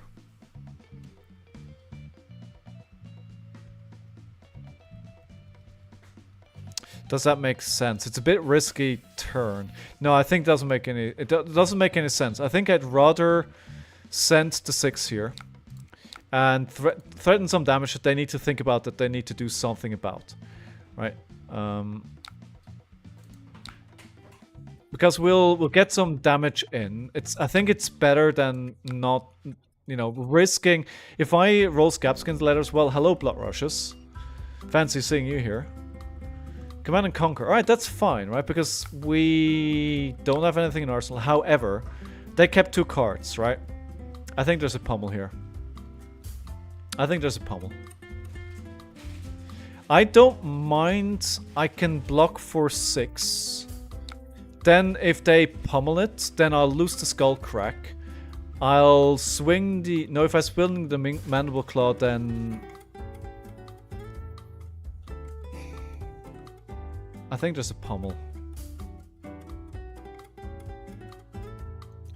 Yeah, no blocks. Yeah, I think they were very deliberate on what they're doing here. Yeah, see. Yeah. Okay. So we'll do a Blood Rush Bellow turn. We'll lose one of these cards. We'll lose the Savage Feast.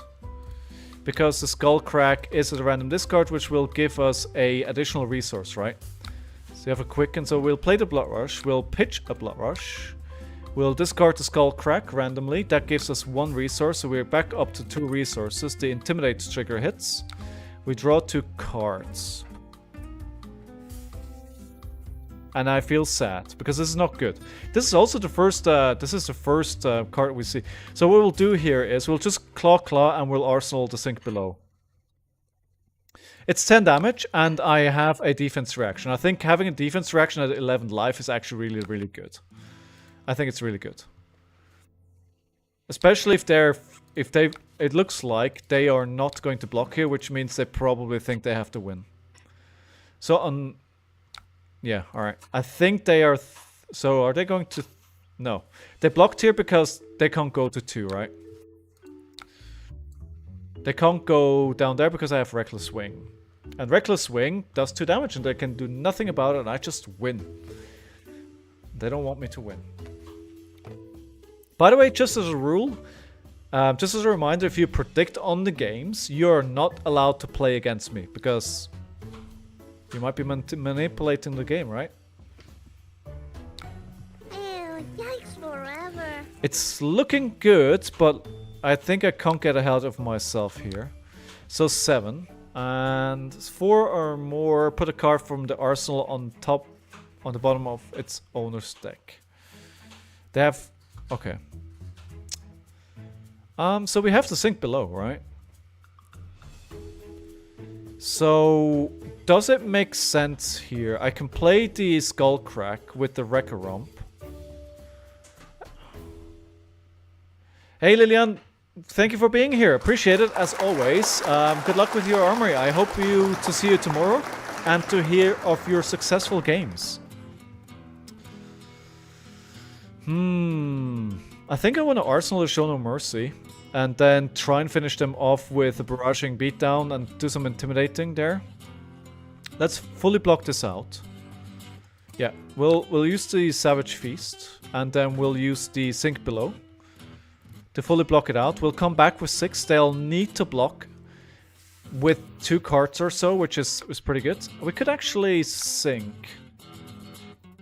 No, we have a card that we can play now. Let's not jeopardize that. If I potentially put a card at the bottom of the deck and draw a new one, suddenly we're in a situation where I can't actually play the turn that I want to play. So risking that, it's not. Yeah, we could draw into a good hand, but you know, who knows what you're gonna draw, right? Might be 2 reds, or it might be a red, and suddenly you can't play anything anymore. 6. They need to block at least 1 with 1 card, because there we go. We have a full block. They have a 2-card hand. That's very non-scary. That allows us to put a card into Arsenal, which means I have a 5-card hand, and what a terrible 5-card hand it is. So this is just going to be the Anathos for 4. So I think what we're going to do on our turn then is we're going to block with Fate Foreseen, see what's at the top of the deck. Then we're going to play on our turn the Smashback Alehorn into an Assault and Battery, which is going to be for 7. And then the turn after, we have the Agility and the Might, and we might get to trigger the ability of Show No Mercy, so when they have no cards in hand, this gets +3.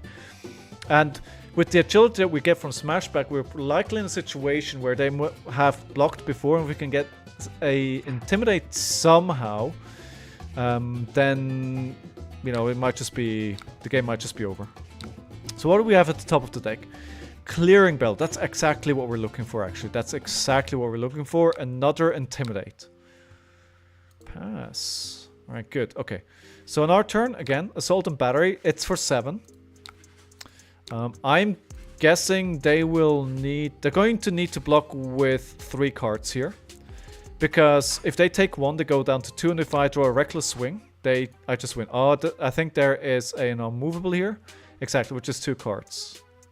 Oh, yes, you're right. Oh, yes. Sorry. Sorry. I missed that. You're absolutely right. You're absolutely right. I got caught up in the moment there. Thank you for the reminder. Sent Havoc. What do I do without you guys, right? What do I do without you guys? Okay, good. So 7. We have the unmovable now.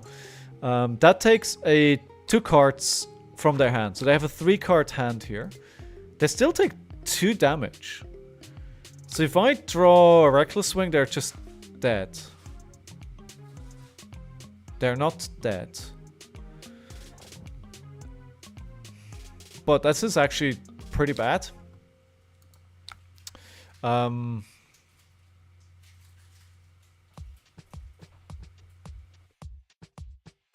do I make this work, right? How do I make this work best? So I can play the Show No Mercy. So I don't have any 6s. So I can play a Barraging Beatdown into Show No Mercy. But I'm not going to be able to get their ability. They're going to block with 2 cards. Sink Fate. Yeah. Oh yeah, Sink the Fate. Yeah, we can try that. We can try that. I mean, why not? If they would do more damage, I would play the Fate first to then see what I have there to then decide if I want to sink or not. Well, that's not what I wanted, but actually it is. I think this wins me the game. Why does me win this game? Because I'm going to intimidate once. I'm going to intimidate twice. I think this wins me the game. I'm going to intimidate 3 times. And there's 2 options here. Not blocking. Or blocking. And if they're blocking, then this gets +3. Oh, sorry, I forgot to take this away. Alright, that gives 1 screen counter. So we are up to 27. And first of all, we win the game. Round of applause to our opponent. Okay. And then we win. And for those who are new to the stream and you might not know this, every time I win a game on stream, we open a pack of Flesh and Blood. You let me know what I open. And yeah, if I open something spicy, that goes into the pool for you to pick if you get to the top of the leaderboard at the end of the month of predictions. Right, so what do we have today? What do we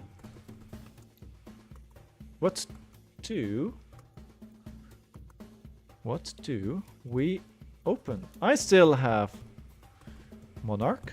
I still have Heavy Hitters. I have Dynasty. I was gonna type Uprising, but I don't have to. I have Dusk Till Dawn. I have Crucible of War, and I have Everfest, but actually I'm going to exchange because I know what I'm going to. Sorry, James. Alright, there we go. That's the poll up and running. Let me know what you want. GG, black belt. Tight game there. Alright, what do we open? And I think the newcomer can't see me when I move over there, right? But we'll find out.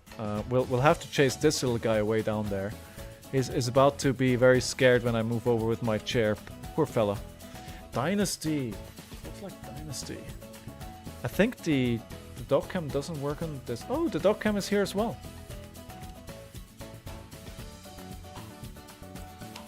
So we have 3 votes for Dynasty.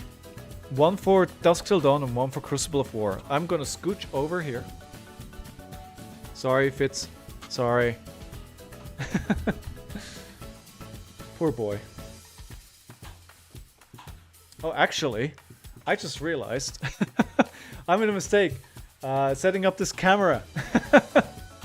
I didn't configure a face camera for this. Oh no. Fitz, you can go. Go.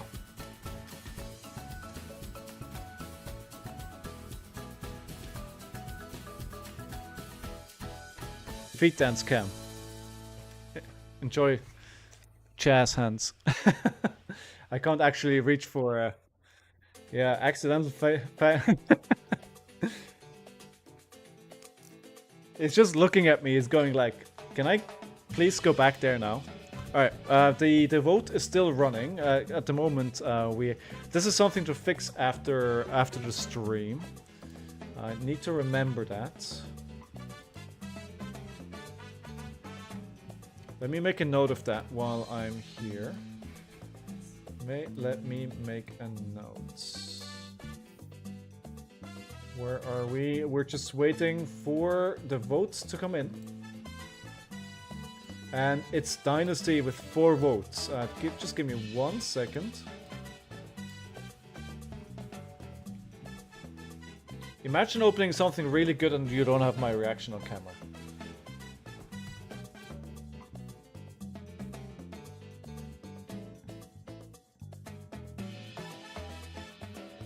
I'm still here.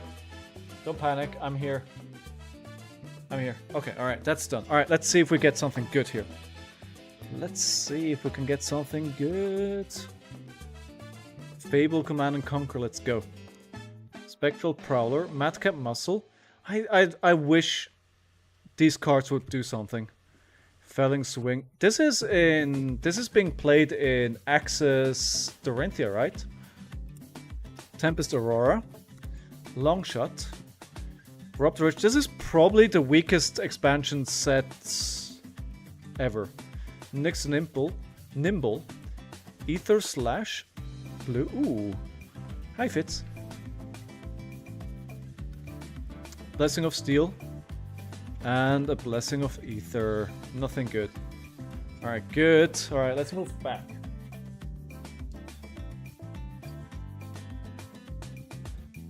Good. It's actually kind of warm today. It's kind of warm. Behave yourselves. I also need to change the screen here. I haven't forgotten. I think I'm going to change this around. But the thing is, because I was away all weekend, I haven't had time to do any of that yet. Alright, good. So, yeah, I think that went pretty well. And as about, I would hope for to play into the Guardian. So let's see. We'll make it the third game before we make any changes to the deck, potentially. We've already made changes, right? We've put Gamblers in there. And, ooh, Old Man on Victor. I think we played the same way. We need those defense reactions. And then we just leave everything the same. Oh, no, I didn't forget. Oh, wait. There we go. Alright, now everything is good. Alright. Okay, before we get going here. Start prediction. Will I win? You get to do that, and I get to update the win counter. We are currently at 1-1 today. And then let me know what you think. Just gonna check if we've got the emotes in now. No, they're still being reviewed. Man, this needs to be faster. Come on, my friends over at Twitch. Alright, 5. 5 dominates. Like, I think I'm fine with that. I really don't want to use equipment here. Round 1. Fight. 100% loss rate on my voting. Oh man. Oh man. So I'm gonna win this game then. That's what you're saying. I'm gonna win here. Alright. Let's block for 3. Gonna take 2 damage. Oh, I'm gonna lose the cards as well.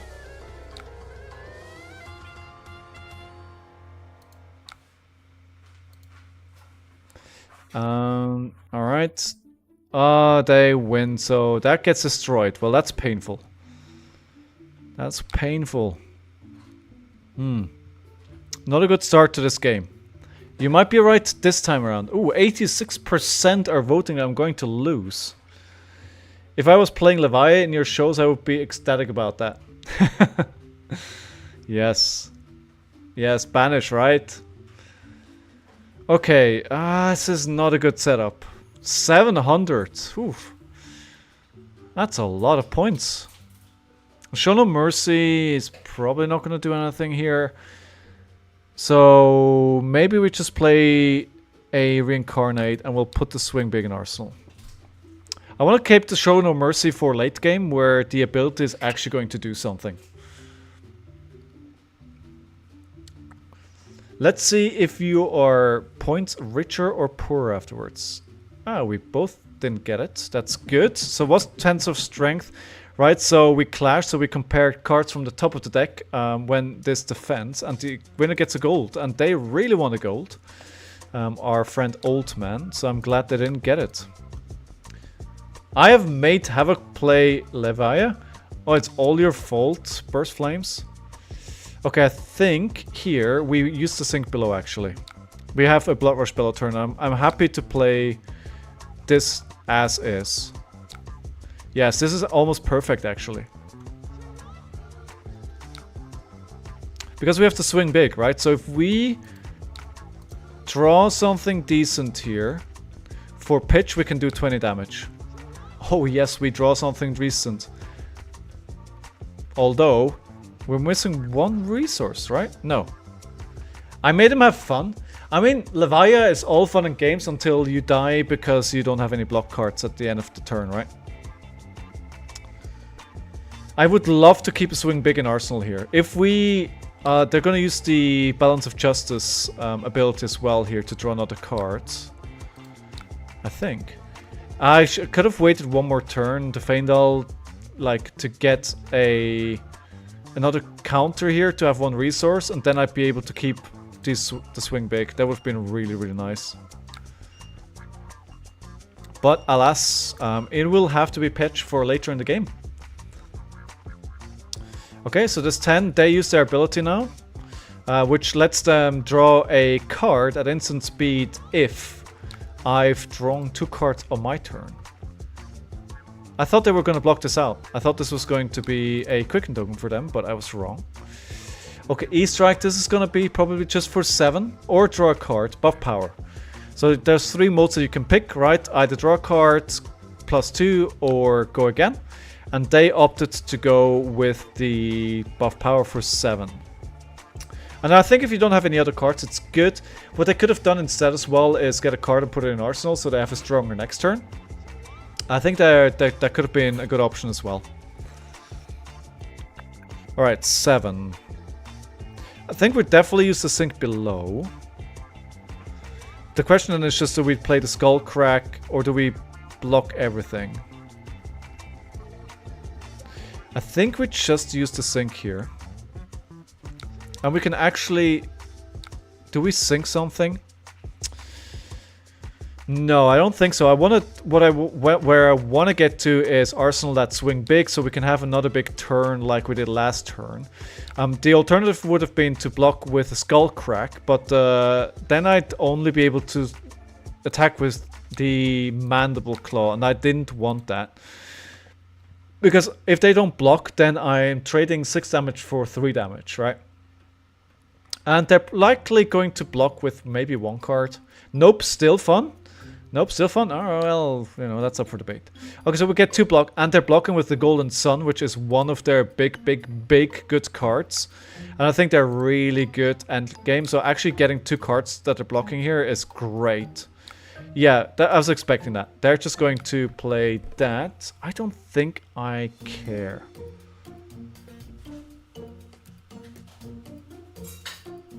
I might just want to let this hit. Yeah, if I let it hit, then I can start my next turn with Smashback Alehorn. So I'm going to have 2 big turns in a row. Yeah, I'm going to let it hit. I'm going to let them mill me for 1 card. Sure. I hope it's not the 3rd Blood Rush Bellow. No, it's a high roller. That's fine. And I think that is 14. So they would have won anyway. So there was no point in that. So I'm going to play the Smash. I need to get the non-6s out of my hands to be able to ensure that a Blood Rush Bellow triggers, right? Because it only gives me +2 on every attack and lets me draw 2 cards if I discard a 6. So if I have 2 cards in my hand that are non-6s, I run at the big risk of not being able to trigger that. And the other benefit here is that the Command and Conquer really isn't good. I don't want any non-brew cards in my hand on these turns.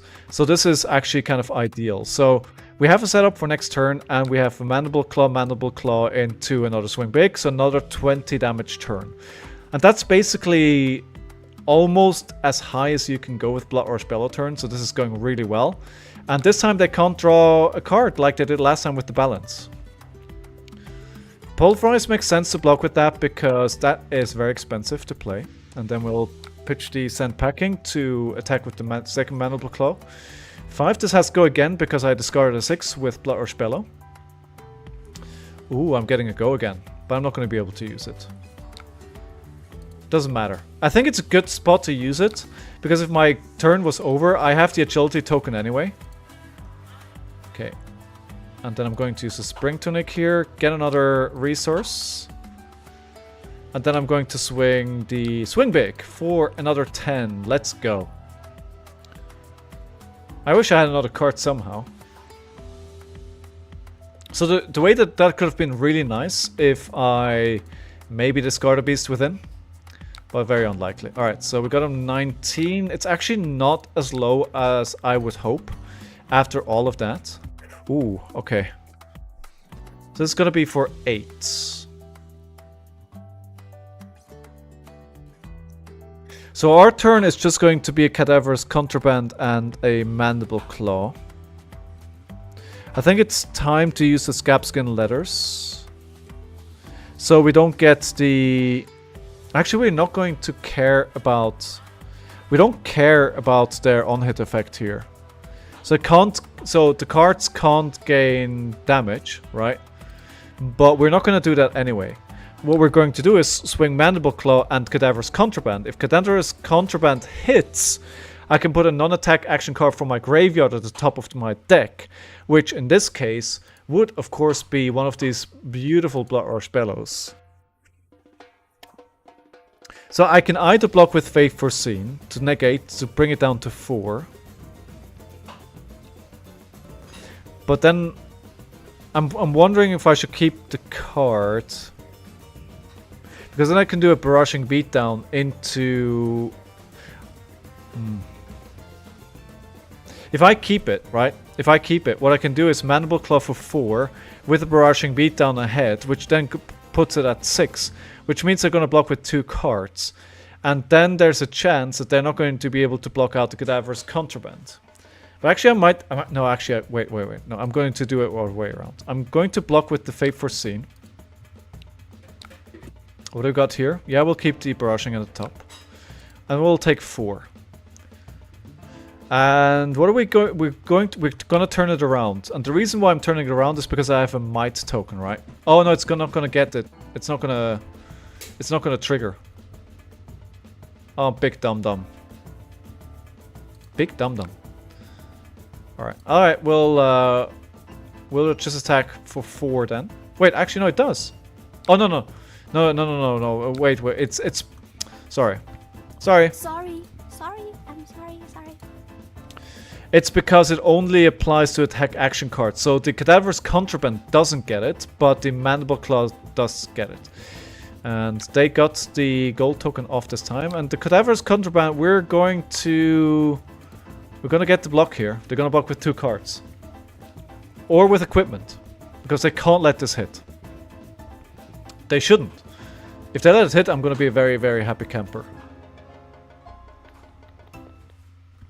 Yeah, so I'm starting the preparation for ProQuest on Reiner because I'm really, really hoping that I can play him competitively in the ProQuest season. Yes, we'll see how that works out. We'll see how that works out. So far, I think we're doing pretty well. So we're getting two cards blocked. That's awesome. It's exactly what I wanted. So they might even just get a hammer. And yeah, exactly. And then an arsenal and pass. I'm thinking actually using the Apex Bonebreaker and the 6 to block this, because then I can send the Command and Conquer for 7. Yeah, I'm going to do that. It's a bit of a... I don't know if the trade-off here makes sense. So I'm basically trading off 1 overblock for the Command and Conquer for 7. Well, we've made a decision, so here we are. Yeah, because if they want to keep this Command and Conquer from hitting, I'm gonna need some equipment here, or 3 cards. And I'm getting, well, they have a lot of blocks still, right? That's a bit of a problem, but I'm getting 2 cards and the equipment. I think that's decent. I think we need to consider this is going to be a very long game here. Spinal Crush for 9.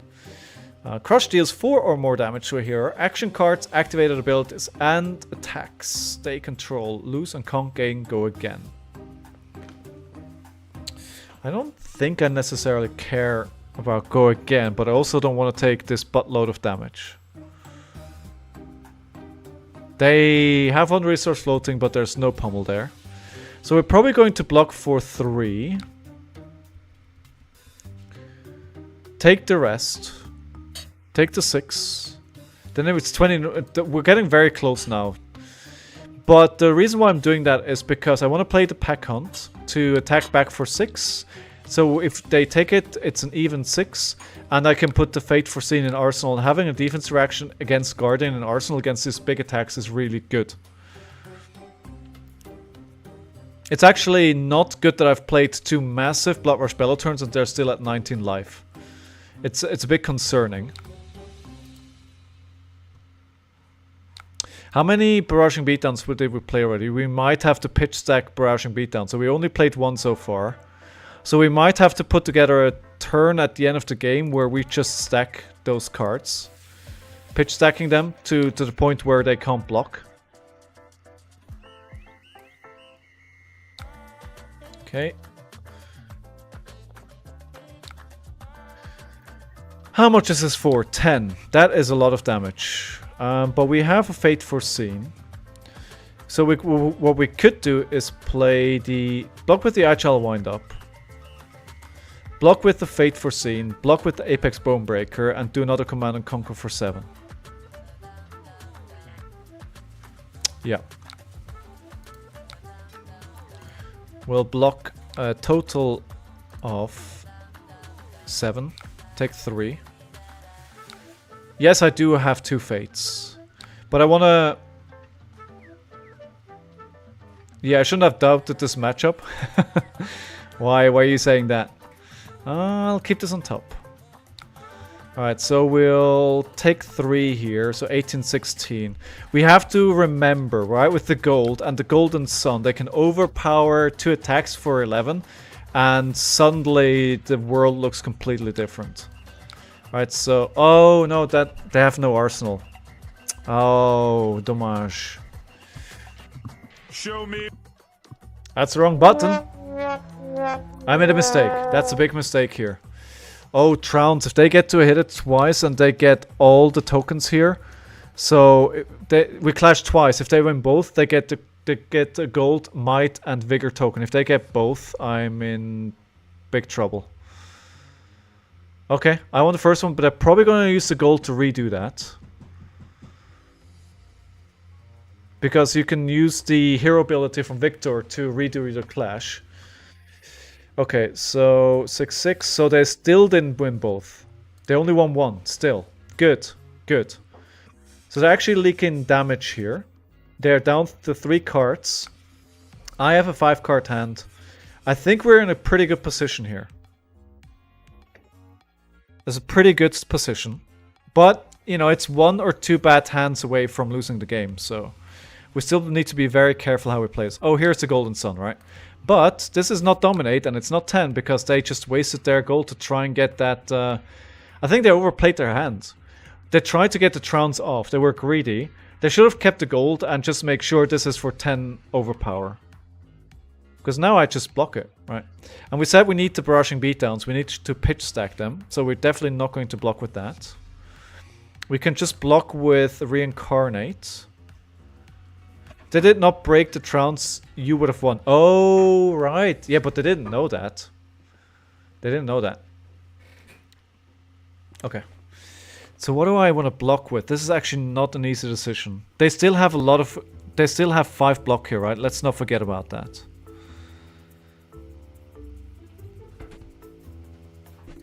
I think I'm going to block 4-7 here with a Fate Foreseen. Although there's no on-hit effect, right? So probably shouldn't have done that. And what I'm going to do here is I'm going to play the Beast Within.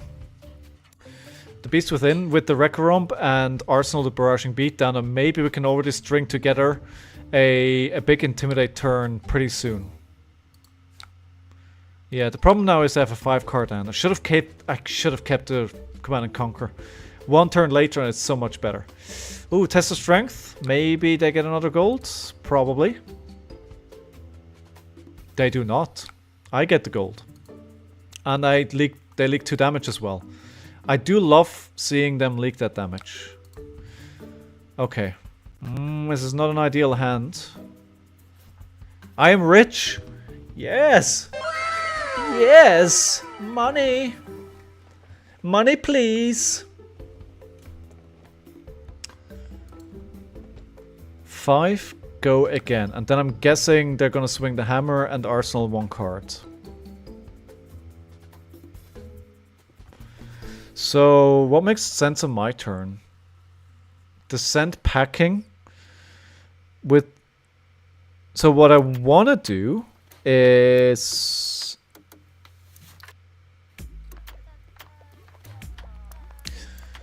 I can... I can, actually I'll take the, if I use Scalding Flashback here, they're probably not going to be able to attack again.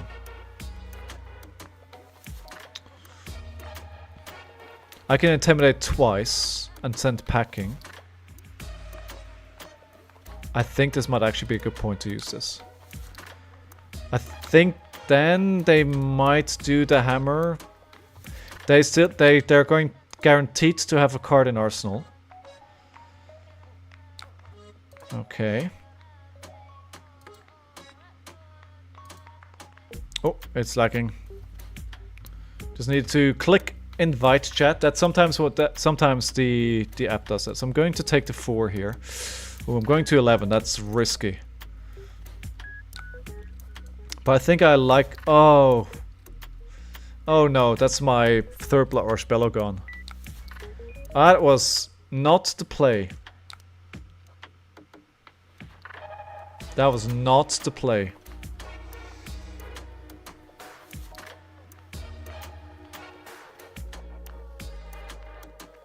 Oh, because they didn't win it. Oh, you're right. You're right. You're absolutely right. Oh, good. Good. Nice. Very nice. Okay, so how can I maximize the use of this hand here? If I discard this... Okay, so what I can do is... Yes, I'm going to use this for its ability. Going to give the Mandible Claw go again. Yep. Going to do this. I have an agility for next turn. Oof. Alright. They didn't even win this one. And what I'll do now is I'll send packing. And I can actually, if I want, I can use the Barraging Beatdown. And then they can't... But then I don't have the big turn, right? I could actually just use the gold.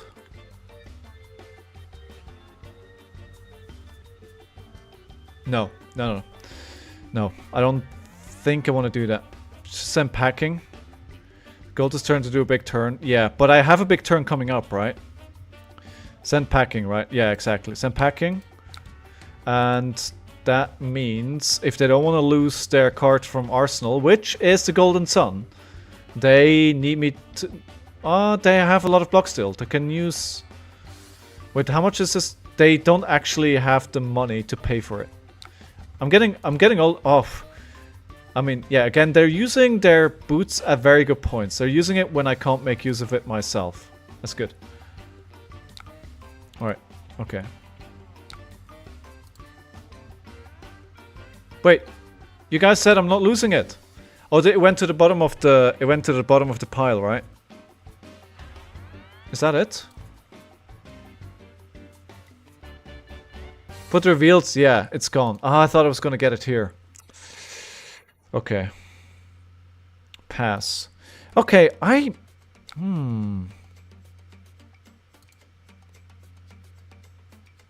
think I'm just gonna block 2. Lose the barraging. And then send a Skull Crack into a Show No Mercy. And that might win me the game. Yeah, no, they're still on 10. Ooh. If I do this, I take 4. I think this is too... I don't need to do this. They just pitched the Golden Sun, so we know that's gone. I'll do it. I have the agility. I think it's time to take a bit of risk. Famous last words, right? Alright. Finish him. Okay, so we will now Skull Crack. It's like, you know, they say, right? Don't play to not lose, play to win.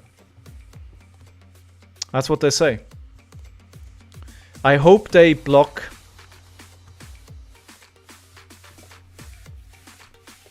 Come on, block here. Clash, okay. Ooh, I needed a second card to block here. Did I win that? No, I did not. They get a vigor. They take 3. I think they definitely need to block the Show No Mercy though. Well, they don't.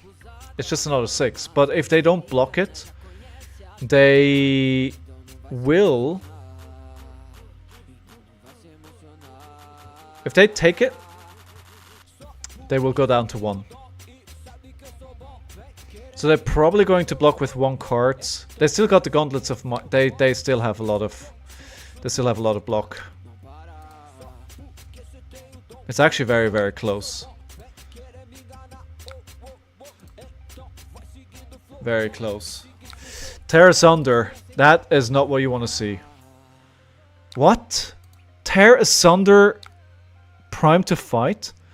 Yo, are you kidding me?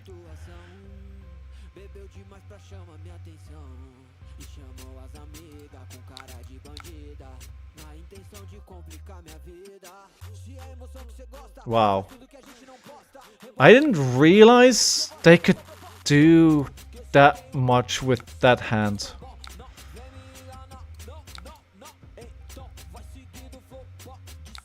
That is painful.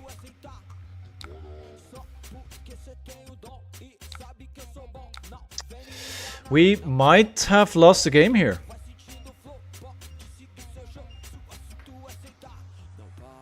Unless they, you know, they still have 1 block here, right? If I was them, I'd probably... Wait, what are you doing?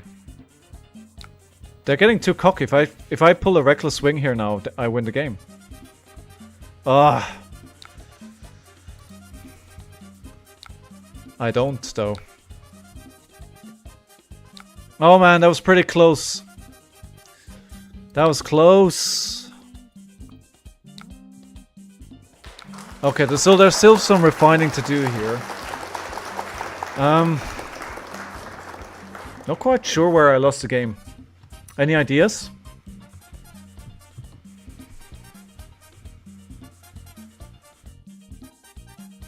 I'm not sure where I lost the game. I'd probably... That second to last turn, I underestimated the amount of damage they could put out.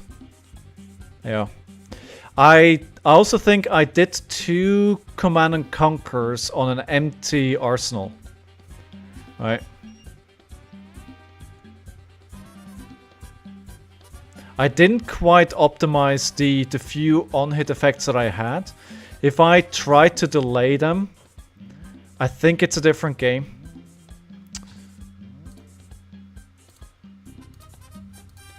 Okay, we're 1 and 2 now. Yeah, it's they didn't have a good game though, right? Let's keep that in mind. They didn't have a good game here. This by the way, they haven't finished the game. If you won, they would not have been able to give it dominate. Losing Clash with the Child is what killed you. Yeah, okay. Yeah.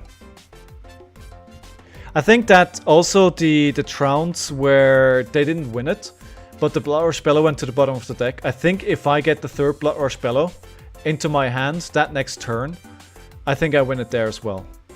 They were really good with conserving their cards. Guy, you need to yeah. Oh, the game's over. Okay, good. So how are we feeling about this deck after three games now? I think, you know, the funny thing is, that's the meta that I predict, right? We played into Bravo, we played into Victor, we played into Prism. And that's the kind of meta that I expect. So, you know, from that side, I think it's pretty good that we're testing this deck. The card that doesn't really do anything in this is Warmonger's Diplomacy. Like, it doesn't do anything. And I mean, we need it, right? I think there's enough heroes where it does something. and I don't know what other blue that I would use there. And we kind of need this blue density that we have. The amount of blues feels good. I feel like I've never had a turn where I didn't have the resources that I needed, which is really good learning as well. I think that's really good to know that that kind of works, just with the amount of blues. So we're in a good spot there.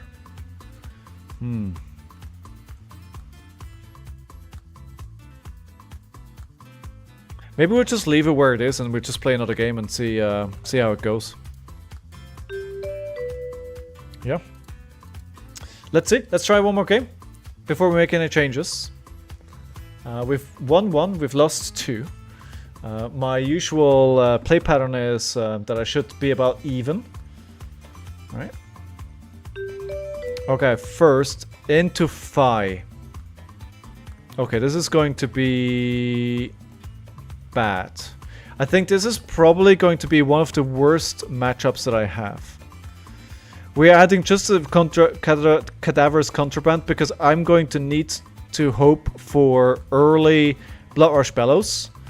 And if we happen to get one early and then we get a Cadaver's, we can get that back.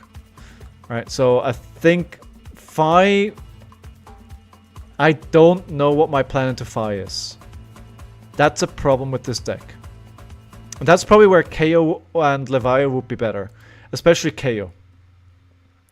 So, yeah, let me know what you think. Will I win this? Will I not? But I think this is probably the toughest matchup. If you have any recommendations on what I can do to try and win this, I'm all ears. I'm all ears. So they're playing Mask. All right, let's do this. Round 1. Fight. Levia is better. Is a better KO? Oof. I don't know, man. Do more damage and you will win. Yes. Yes. I mean, sure. I'll do my best. Oh, crying out loud. They're already coming in super strong here. I mean, honestly, I love seeing that Ancestral Empowerment gone. That'll be a break point that I don't have to worry about later in the game. But this is gonna be a big turn here. Yeah, especially the barraging beatdowns. I kind of want to keep them. Havoc, beat me up. Beats me up. Don't beat them up.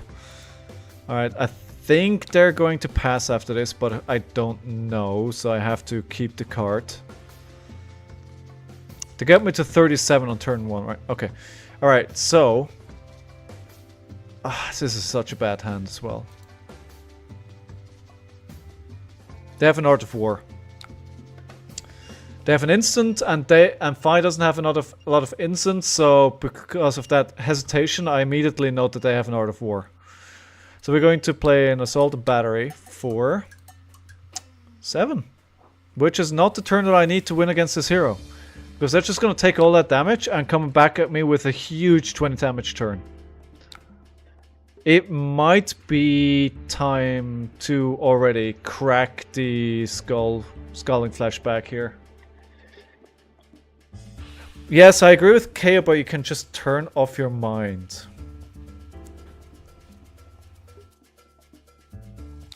Yeah.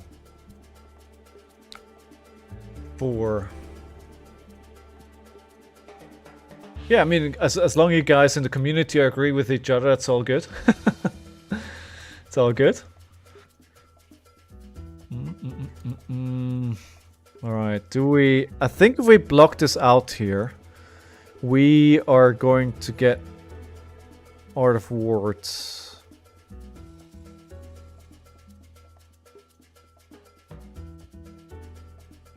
Hey, Veed indeed. Hello, hello. Haven't seen you yet tonight. So Apex Bonebreaker. And then what else do we do on our turn? You know, we can't even use our hand properly.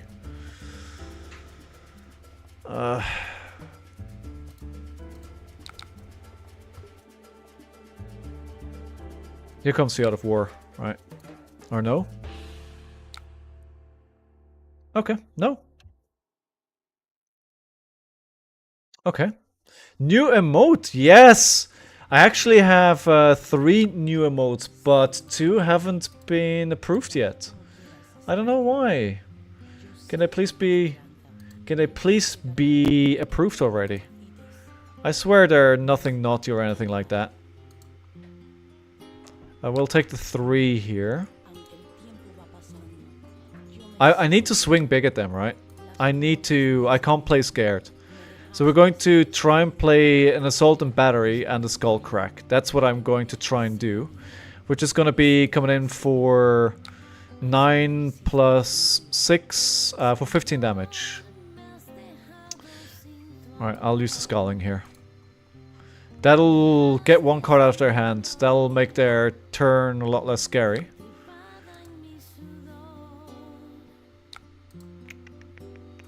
Yeah, what do you guys think of the new emote? Do you like it?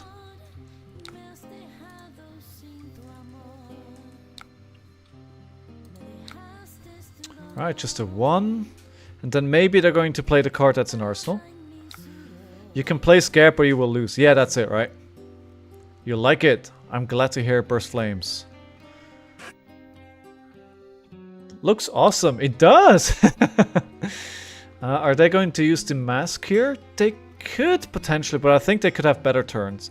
They probably want to wait. By the way, there's a bit of background noise, so just give me 1 second.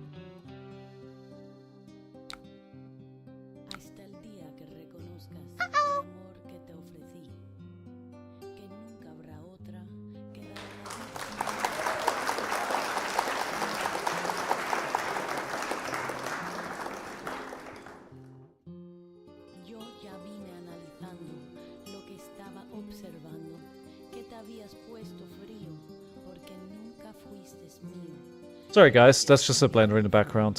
So this is gonna hurt really bad, but I still think I need to play what I need to play. You should get a dice emote? Yes. Dog emote and dice emotes are on the table. Alright, so, you know, it's 6. I know, but... at least their mask is broken. I don't think this was the ideal turn to break the mask. How you doing, Horizon? Welcome back. A dice emote and a dog emote are the things that I need. Week off? Oh, that's cool, dude. Cool. So you don't have to whisper, sneak in a view while you're supposed to pay attention. 6. Alright, so we're gonna get... Yeah, so they can keep their whole hand. It's... All of that, they're only down to 20 damage. Okay, Blood Rush Bellow. I mean... I can't block here. I have to play the Blood Rush Bellow and hope I survive. If I draw well, then I can threaten 20 damage, right? And they have 3 block there. Oh, jeez, man. 2 Blaze Headlong. That'll hurt. That'll hurt. Alright, 1. And another Lava Burst. Alright, we'll just block the 2 here. We'll go down to 8. Ooh. Decided to sleep in. Man, that's you know, that is a good plan when you're a week off. Oh, good. We got the right discard, so we're keeping the swing big. That's exactly what I was hoping for. So we can threaten lethal here. We can threaten lethal. So I think they'll need to block here.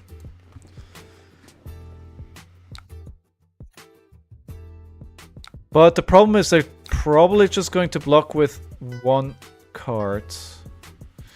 Yeah, they're just gonna block with 1. And then they survive, right? And they can just use the equipment and not worry about it. Yeah. And they keep a 5-card hand. And there's no way I can defend against the 5-card hand with 8 life remaining. Just use the Tiger Stripe Shukos or the Flame Scale and... Yeah, exactly. Hey, I mean, I'll take it if they get greedy. Come on, give me a Reckless. Come on, give me a Reckless. Come on. Oh, lucky git.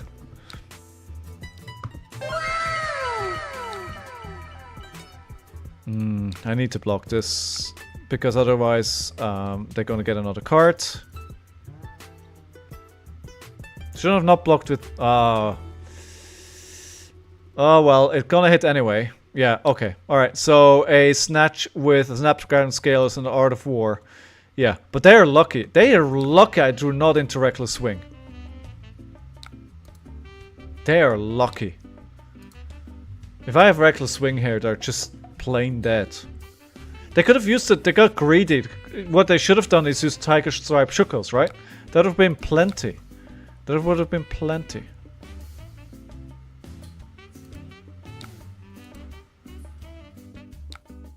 Wait, do I survive this potentially? Nah, they still have 3 cards. Nah. They will lose. They will not lose.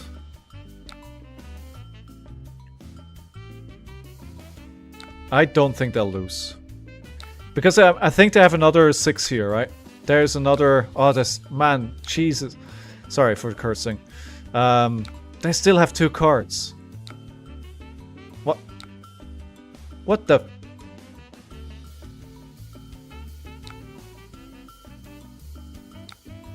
I mean, maybe I get Reckless here, right? All I need is a Reckless Swing. Come on, give me a Reckless Swing. Oh, come on. Oh, so close. Oh, wait. So close and yet so far. That last card was deadly. Like the 9. If I could have swung my Mandible Claw there at the end of that turn, it's a different game, right? Yeah. I wish on here you could check what the next card is going to be.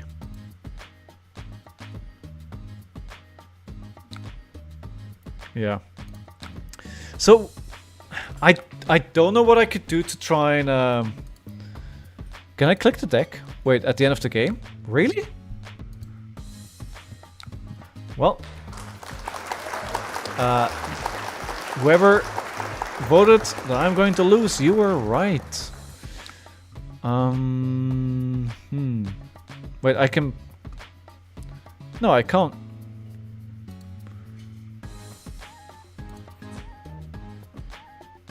Click on the deck. Can I click on the deck? Oh, yes. Oh, so there's no Reckless... So I needed to survive like another 2 turns. Ah, that's very good to know. Thank you for sharing that. Indeed, that's very good knowledge that you're sharing with the group here. Thank you. Thank you so much. Okay, so if we're thinking about taking this deck to the ProQuest season, I don't know how this... Like, there's no... You can win into fire, right? But you have to get lucky.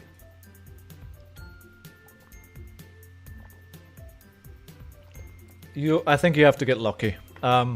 It's really, really difficult. I don't know how you do this with any regularity. Yeah, but you know, I think we're in a meta at the moment where you can't beat every single deck. You're gonna have a couple of decks that you're gonna lose against, most likely. So you just have to hope that you're going to be able to dodge it. And if I'm thinking about the meta that we're seeing at the moment, I'm expecting more Guardians, more Illusionists, more heroes that this deck can deal with than Faiz. Right. Wait, I mean, we can test that.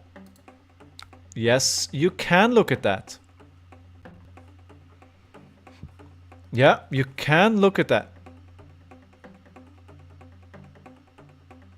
Kano, yes, I think I'm okay. Like, Kano is really difficult, but I think I can try. Oh, by the way, I missed it earlier on. James, thank you so much for the resubscription with Amazon Prime. Thank you, thank you.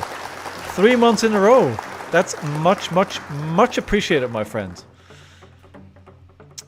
I don't think Fi will be popular, yeah. So, yeah.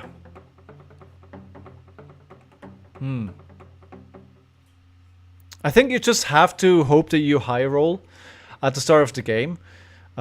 If you you know, if you draw into 2 Bloodrush Bellows, yeah.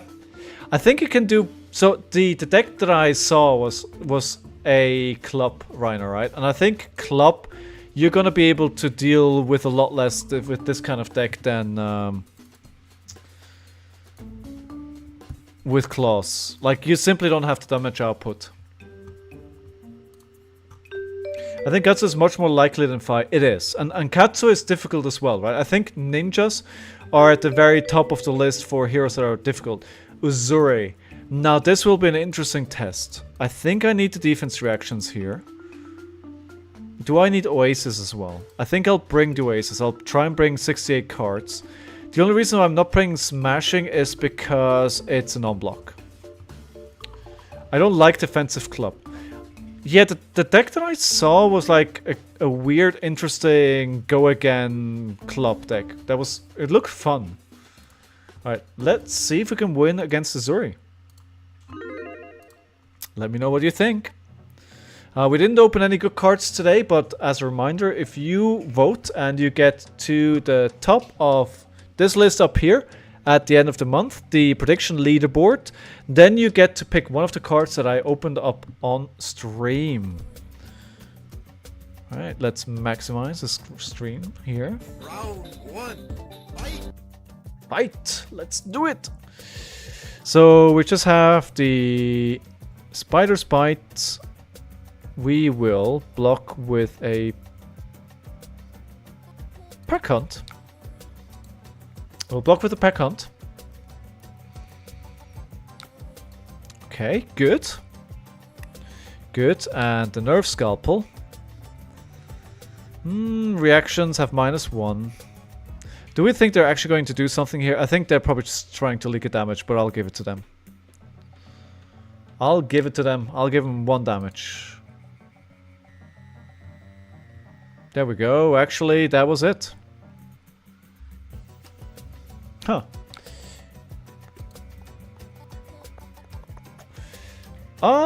Interesting hand. A very interesting hand.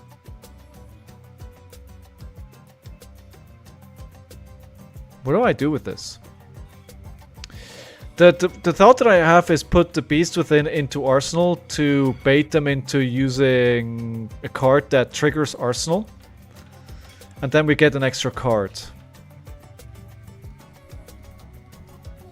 I think I'm going to do a bit of something risky here. I'm going to roll Scab Skins. I got rewarded for taking a risk. I will play the first claw. We'll just play 2 claws. The first claw will just be for 3 damage. And the second claw will come with Barraging Beatdown leading. And then they'll have to make a decision if they take 6. I mean, in total this is presenting 9 damage. It's not bad. It's not bad. 7 actually. Wait, why is 7? Wait, why is it 7?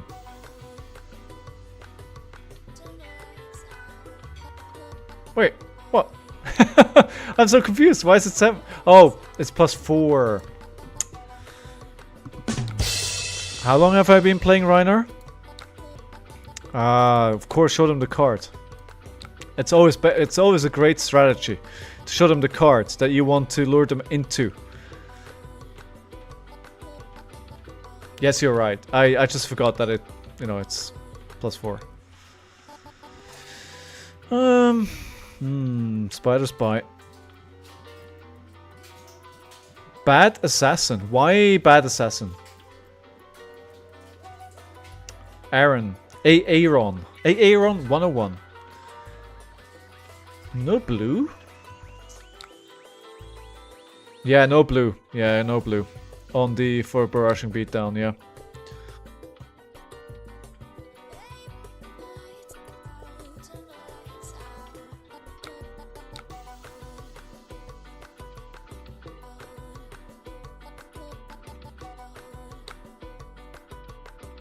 I shouldn't have let that hit. Okay. That is Well, that is blood rot for days. That is blood for days. I'm not going to be able to use the Blood Rush Bellow here properly, so I'm just going to use the Swing Big for 9. Hopefully, I'm going to take 6 damage here. It's going to be so painful. I feel like there's going to be defense reaction here. They will be so lucky, right?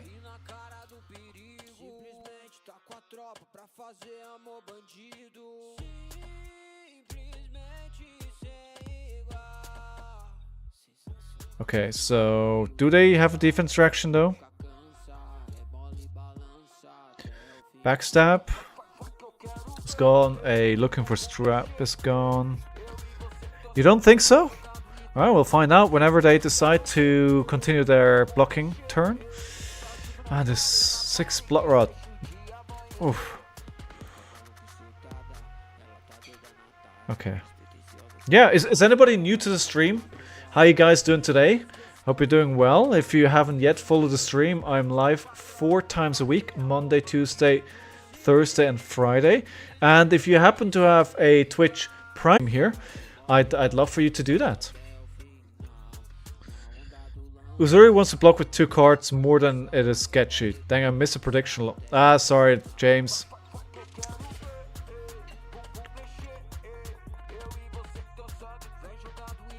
You would vote yes. I like to trust. I think we might have to roll back the votes anyway because they seem to have gone missing. Where are they? Did they abandon us?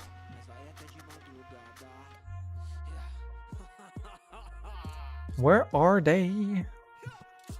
Can we continue the game, please? No, if the game ends here, of course it doesn't count. Then we roll it all back. Oh, there we go. Wait, did they do something? No, no, no. Just take the damage. Oh, hello. There's not a Blood Rush Bellow here. Man, that beast within is really clogging up my arsenal right about now. I have the blue now.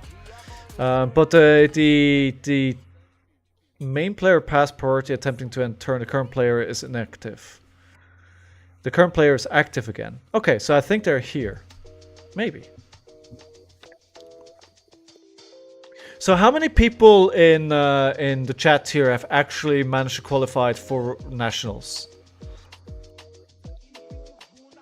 I know Lilian qualified. I know Agroblaze qualified.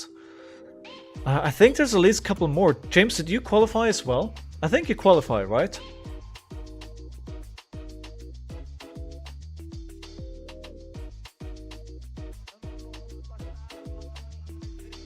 Does it count if I had a dream where I qualified? Of course it does.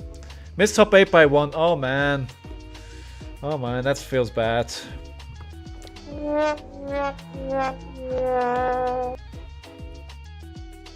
Is the platform bugging? Because it's not telling me they're inactive, right? Nice, then I got top 8. Congratulations, Sue. Well done. Well done. It's actually pretty funny, random topic change. As you know, I was in Switzerland this weekend visiting family. And I had a bit of time to kill. I was at the main train station in Zurich and I was just walking around. And then I spot this this place called Softrich. And I know that they sell video games back in the day, right? I know that. I was like, hey, you know, let's just check it out. I walked up there and I actually saw they have a wide range of TCGs. I first see like tons of Magic, Pokemon, Digimon, or Yu-Gi-Oh! And Dragon Ball, everything. It's like, I don't see any Flesh and Blood. It's like, all right, you know, let's check it out. I walk around the corner and they have tons of Flesh and Blood. Like almost every set. And that was actually pretty cool. It's pretty cool. I made a little video about it if you guys want to check that out. If you don't know, I also have a YouTube channel. And you can find that under the same name. And I create a lot of short form content here. And well, the latest video that I made is from that travel there. I think I messed up a little bit with the audio. I think the music is way too loud. I don't know why, but I usually correct the music down and the audio up. But okay, so we need to cancel this. They're not around. We're gonna have to go again. Gonna delete this and give everyone the chance to play again. Yeah, so I don't know what it is. Like when I correct the audio down for the music and then put the audio for my voiceover up, it still messes it up most of the times. I don't know why. I just can't use those tools on the phone, I guess. It's just, a boomer thing. I mean, I'm not really a boomer, but, in fab years, I'm a boomer, right? Katsu. All right, so this is going to be difficult. So I want to go second because I want to try and take tempo. I think I need some 4 blocks here for those pesky breakpoints. So we're going to run 66 again. All right. Good luck, guys. A Blood Rush Bellow in first hand. That sucks because that's the last card I want to block with. Oh, I wish I would have gone first hand with this hand. I wish I could have gone first with this hand.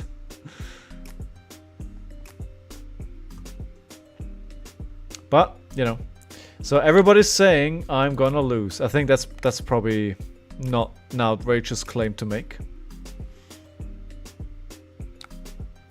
I think Talishar is struggling a little bit. We haven't seen Kingston in a while. We haven't seen Kingston. Kingston, are you here? Are you lurking? So usually about 3/4 of the people watching the stream are lurking from past experience. All right, we'll use the sink below.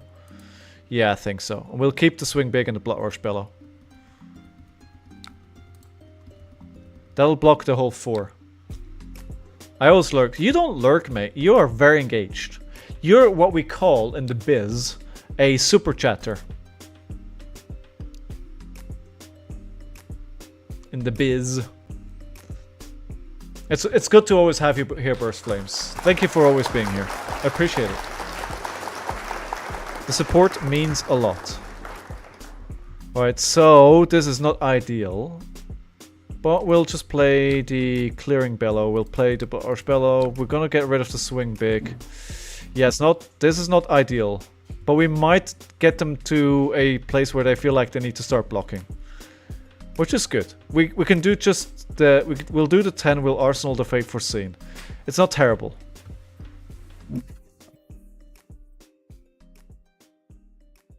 Alright, let me mix it up a little bit with the music here.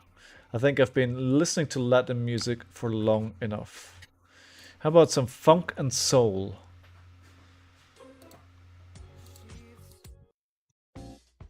Alright, they're not blocking. That scares me.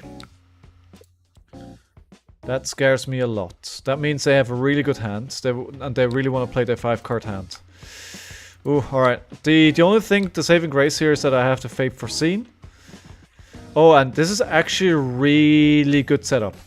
Why is it good? Because I can block with this to block a 4-card, so 4 damage, a breakpoint. Definitely need to block the Be Like Water. And they might have something to give it a break. I think I'm going to use the Fate Foreseen right away here. Because they might use... Otherwise, if I just block 3... They might use Breaking Scales, or they might have an Ancestral Empowerment. Do I keep the Smashback Galehorn? I think I do. So, and what I want to do is just keep one of these cards.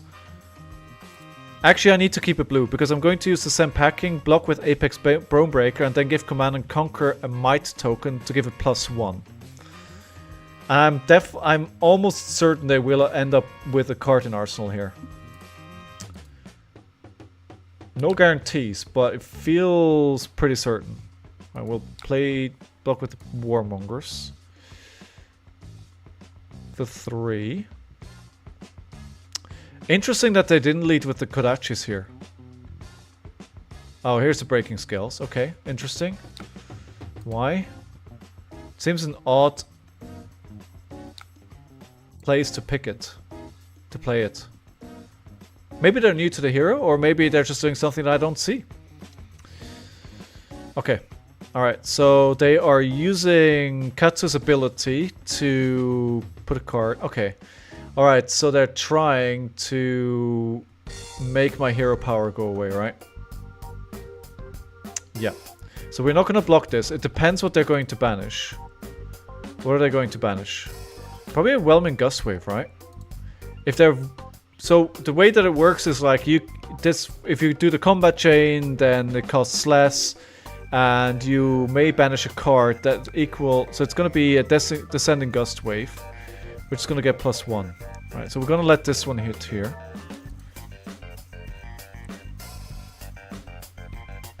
And then we're going to block the last attack. Well, they still have a card in Arsenal, right? So it might not be the last. They still have the Kodachis as well.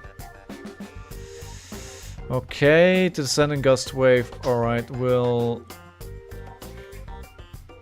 Oh, we kind of wasted. We're gonna waste a bit here. So let's block it like this. And... Is that wrong? I am scared of what this is. Just gonna... One Kodachi. This should probably be the end of their turn. And I expect them to end their turn here. Because... Yeah. Oh, alright, okay. Alright, we'll have to use the boots here. We can't let them dishonor us because our hero ability works with no, the arsenal is gone. Made the same mistake again. Same mistake again as the same that we made in, I think it was game 1, right? Against the Guardian. But I mean, it's 7 damage. At least, well, we'll get 7 damage. They have a 4-card hand, which is significantly less scary. But I say that, and they crack the Hardened Cross-Trap to get 2. Do we use Scowling Flashback here already? What's the play on Iron then? We'll play the... I think we do. So we can then... If I play the Barraging Beatdown and the Pack Hunt, that'll be for 10 with an Intimidate.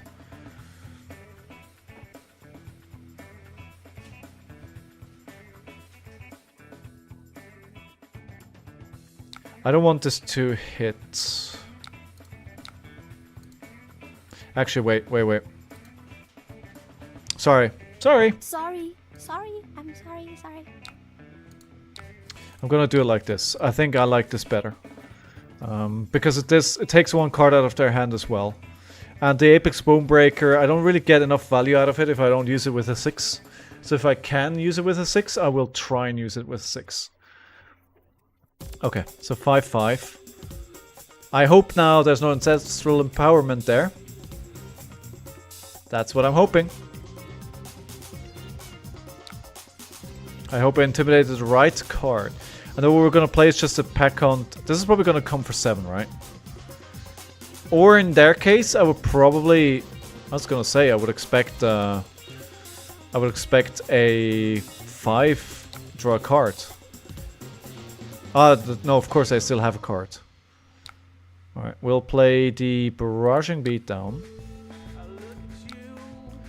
into a Pack Hunt. And that's 10 damage, which you can ignore if you want. But it's 10 damage. How much did I take to play this? Not that much, but I used my flashback. Yeah. I should have probably just arsenaled the Command and Conquer and then played it this turn. Yeah. Yeah. It's hard to tell if your deck is good or not if you don't play well. Okay. We're getting a block. Love seeing a block. Oh, right. Nice. 2 blocks. 2 cards out of their hand. I'll take that any day of the week. Right, I love seeing them block. And they're gonna have to block the Cadaver's Contraband. So again, I think the Apex Bonebreaker. So what I could do here is I'm gonna let the Kodachis hit. Gonna block a 4 attack. Hopefully a 4 attack with Apex Bonebreaker and one of the 6s. Probably the Reincarnate. Then the Cadaverous Contraband for 7. Here we have the 4, right? Yeah, and that's fine. Yeah, I'm gonna use this. That'll give me the Might token to push my Contraband to... Oh, what else are they playing?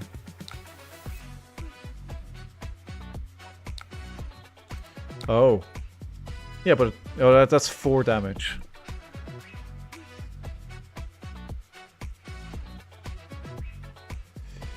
I can block 3 here. Or I can wait for next turn. I'll wait for next turn. I hope they're not gonna block.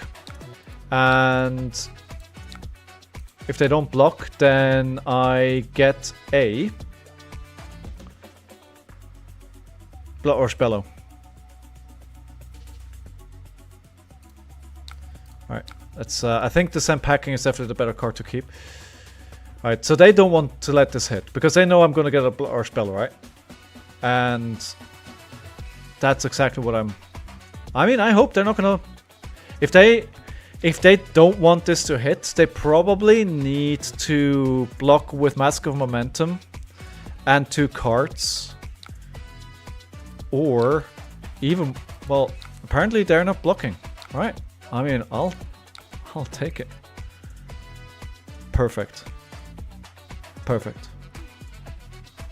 So we're at 13 and they're at 13, I'm at 22. I can use 1 card to block if I want to avoid them getting the mask trigger off. And that's probably, I need to use that. If I just take all the damage here, I think I'm probably going to die to this. By the way, my motivation these days is just to prove everybody that votes I'm going to lose wrong. Alright, well, we're not there yet. We're not there yet. I'm gonna need to make this Scabskin Letters and the 3 block count. I just hope they don't have an Ancestral Empowerment. Okay, this is for 3. I think I'm going to 4 block here, just in case. I'm going to block for 4 here.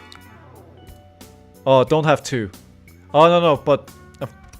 I keep forgetting the Ancestral Empowerment. At least I made sure the mask trigger doesn't hit, right? But you get the card from Ancestral Empowerment anyway.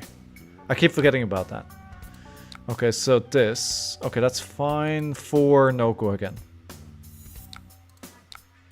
They also want me to block.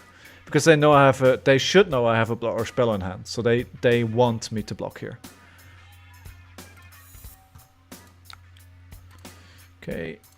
Alright, this is end of turn, and now it's kind of all or nothing. I hope I'm gonna have enough resources to play this expensive card from Arsenal. I do not. This is not ideal.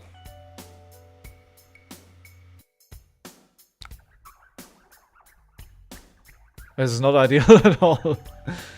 I'm actually not sure what I do with this. Do I just play this and then the Sand Packing? Ah.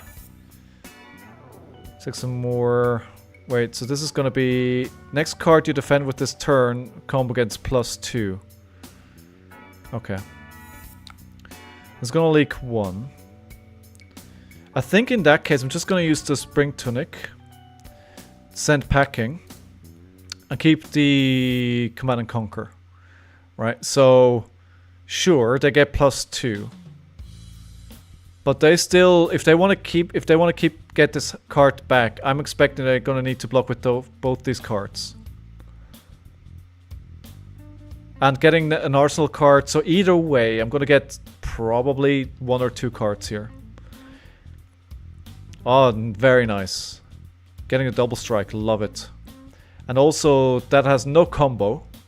So the Flick Flag that they played doesn't get its effect either. Which is nice. Huh, Tenacity. We saw how bad Tenacity can be in the last game, right? Oh, very good. They have one card. That went much better than I was hoping for. And I think we Command and Conquer here.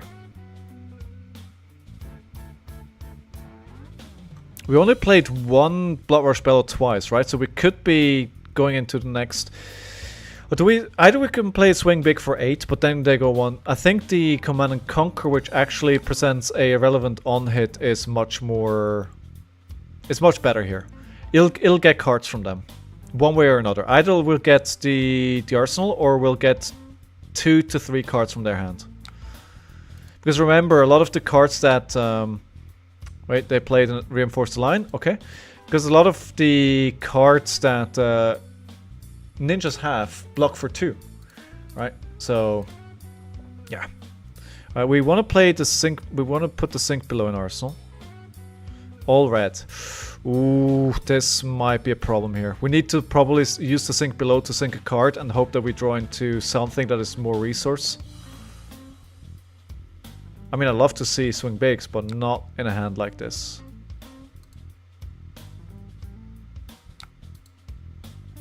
Not like this. Let's not lose to a bad draw. Come on.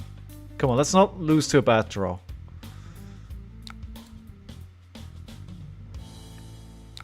Please? No.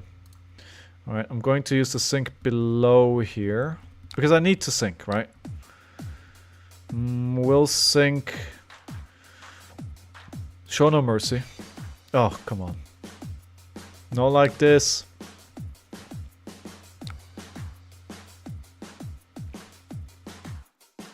I'm not gonna... I'm very tempted to let this hit. And then just Arsenal Swing Big at the end of the turn, but I think it's better to just Swing Big for 8. And if they take it, I have them in Reckless Swing range. If they block, then I get cards out of their hand. I think this is even a situation where you're thinking about using Mask of Momentum to block, which is probably the last equipment that you really want to block with, because that kind of... If you don't threaten that card draw, you're kind of in a hole. They're not blocking.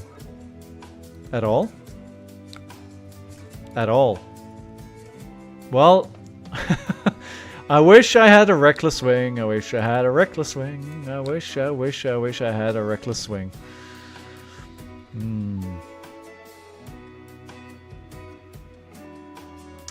So let's think about this. We don't have to block everything here. If we survive this turn... And... If we survive this turn... We can swing the Assault and Battery for 7. Okay, this one we need to block.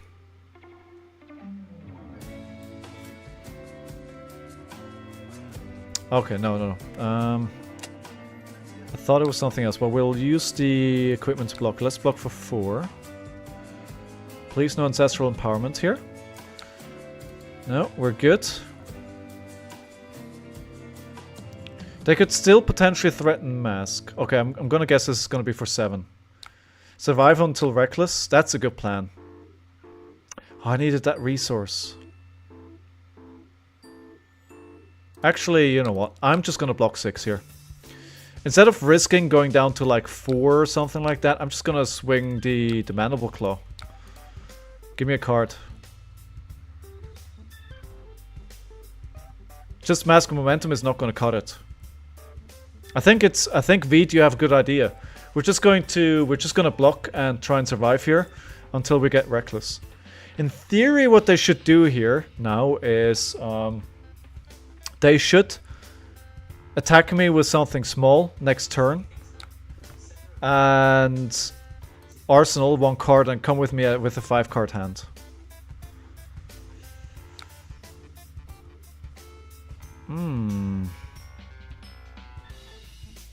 I think I'm going to play Blood Rush Bellow here. I should be able to survive this turn. I'm gonna take the 1/1. Then it's gonna be a 4 attack or something. Play the Fate Foreseen.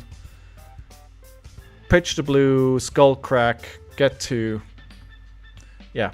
Reckless would survive until Reckless would have been a good plan, but I don't think I need to do it. What are they fetching? So they're using the hero ability to get something. What are they getting? Oh, very interested to see what they're getting here. Any bets? What could be a good target for them to get? A Descending Gust Wave. Okay, so we're gonna take the 1 again. Are they... Alright, we're gonna block the Descending Gust Wave, right?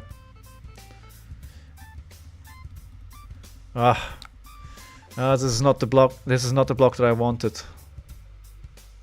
So this is just pure damage, right? So this is just going to be a 3 damage.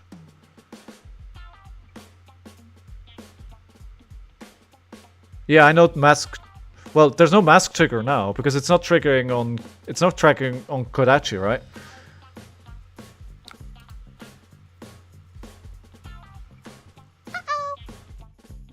Hey, thank you very much for the follow, Red Smill. How are you doing today? How are you? Where are you from? What's your favorite hero?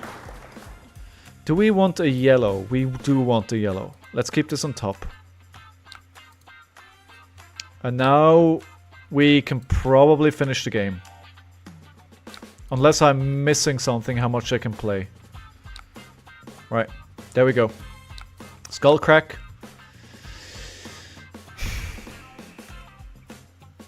Not ideal. But we're getting their whole hand and we can keep a Command and Conquer. 5, go again. Into 5, go again. I think this might be game here, actually. We might just have it already.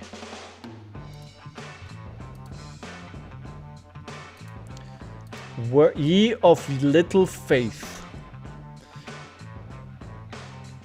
Okay, so we're getting a 5 block. Yeah, this is it. This is game. This is game.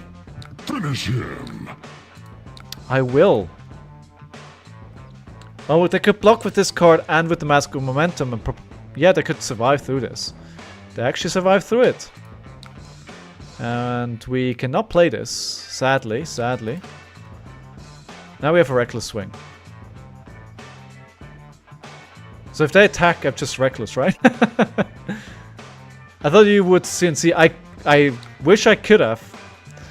But no cigars. So I have all 6s, so no need to risk anything. Just play riskless. And it's good game! Round of applause for opponent. Demigods using the new emoji. Alright, we win.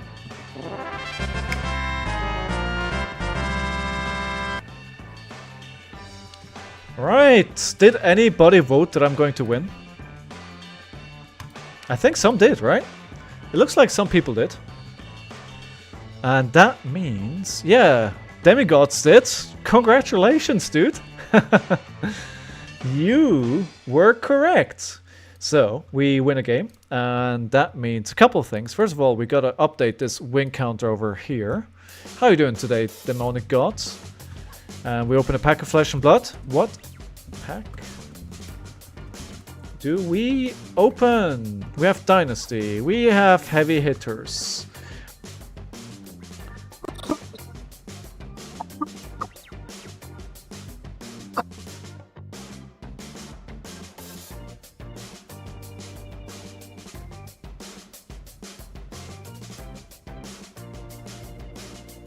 Sorry. Everfest. Dusk Till Dawn. Star poll, let me know what you want. The choice is all yours, my friend. And again, sorry that I have no camera for the pack opening, but you'll have to do with my feet because I got a lot of new gear last week. My partner, she's very awesome. And she, like, I'm streaming off a laptop, and she got me like this thing where you can basically attach two screens to your laptop. You kind of wedge it to the side of the screen. Birthday gear indeed. So I'm just gonna, did I? Yeah. No, I didn't upload it to Discord. No, but it looks great. So 1 vote for Dynasty, 1 vote for Heavy Hitters, 1 vote for Everfest. What's gonna win? Who's going to? Oh, 2 for Heavy Hitters. There we go. Yeah, it's really nice. It's really, really nice. I'm actually going to check if I can show you the picture without doxing myself. Can I do that? Yes. This is it. This is my setup. More or less. So you can see to the right side over here, this is where I open the packs. And then I have my camera up here, my 2 small lights, my Stream Deck. What is that Stream Deck called? It's called Stream Deck Elgato XL. Yeah. It's pretty cool. It lets me do things like this. And this. Ew, yikes forever. And this. There's no dog there at the moment, but there would be. Okay, so last second, and it's Heavy Hitters or Everfest. I think it's going to be Heavy Hitters. So, yeah, so you can see the 2 screens here on the side, right? You kind of just put this to the side of the laptop. It's really cool. It's really cool. Really cool idea for a birthday gift, if I may say so. Alright, good. Alright, let's go over here then. And because we have a tiebreaker, I'm going to open up a pack of Heavy Hitters. Because I think there's nothing good that we opened in there yet. So maybe we're gonna have something. And let's do pack 1, pick 1. Let me know what you would open here. So we have a Hold'em, blue. Bearfangs, red. Command Respect, blue. Engaged Swiftblade, blue. Bonebreaker, Bellow. Lead with Heart. Agile Wind Up. That's a good candidate. Rage Vigor. Test of Strength. Grandson Leg Plan. Leg Plates, not leg plants. Related Rear Guard. Clash of Vigor. Colossal Bearing. Mighty Wind Up. Oh, nothing back here. Nothing back here.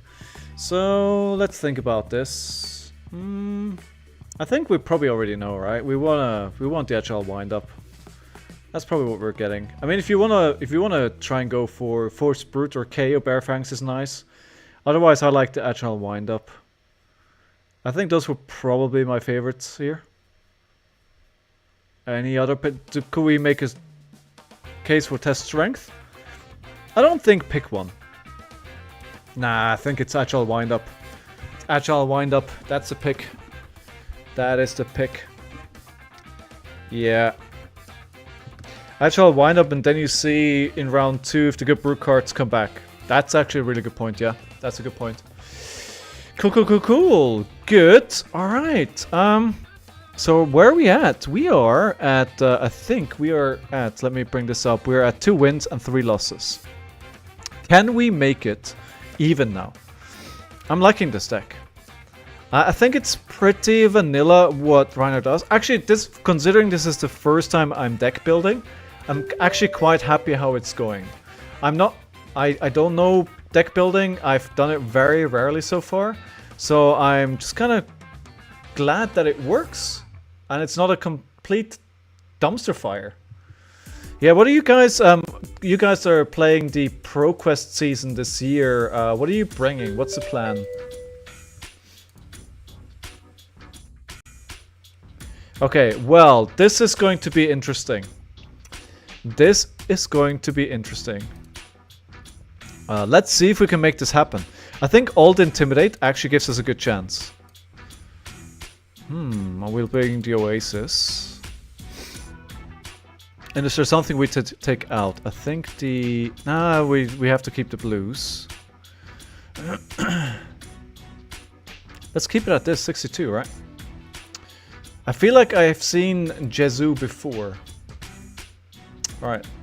Guys. Win or loss? You tell me. You tell me. This is certainly going to be a test. Round one. Fight. Dory? Oh, so you're not gonna. Probably won't send Havity. You're not gonna go to one now. You know, you intimidate. You give Kano a window. Yes, I do. Yes, I do. But it also forces them to make a decision, which I like. I like that. They're just, they're just trying to filter through their hand here, right? Yeah, we'll block for 3. We'll take 1. Yeah, a travel beat. The biggest one is 2 weeks before my wedding. Oh, right. Okay, yeah. Yeah, I get it.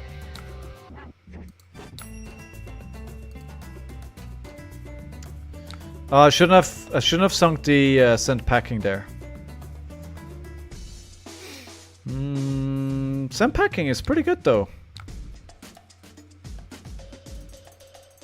It makes it attacks their arsenal. I like that.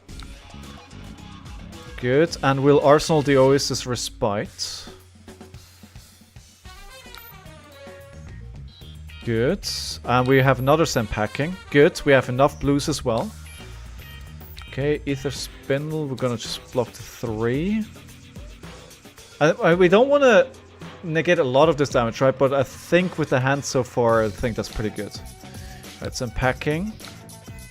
Again. The problem is it's gonna cost us our whole hand. Okay, we're just gonna get another full block. Can we do some damage, please? I mean, they're quite happy to block as well, right?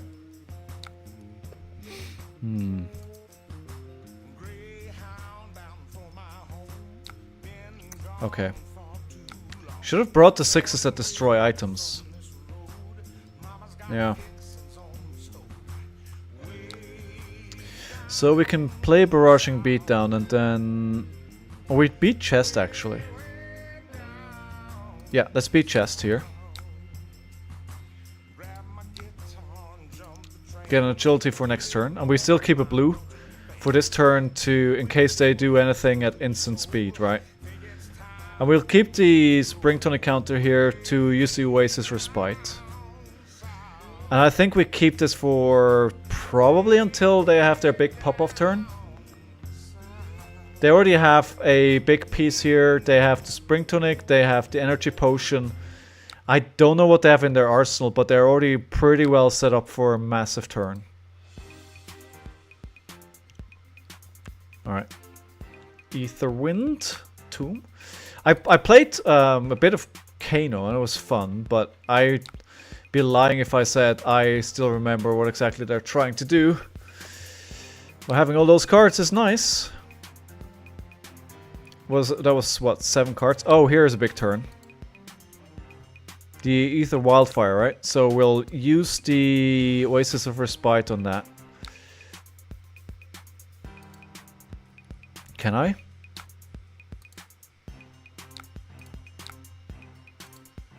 There we go. That negates that damage. Am I going to pitch anything? No.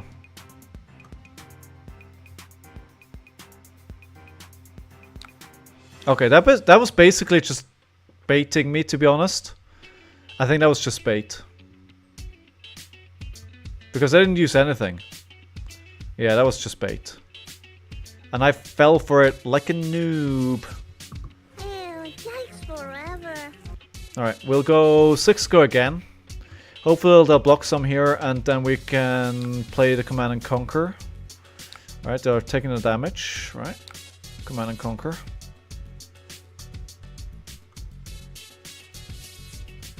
Okay.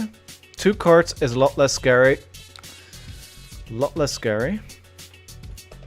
All red. Well, that's not good. That is not good at all.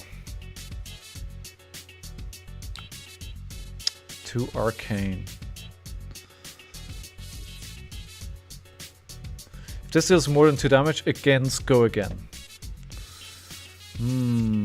Alright, we'll let them hit. I think this is just bait. They're not going to do anything after this.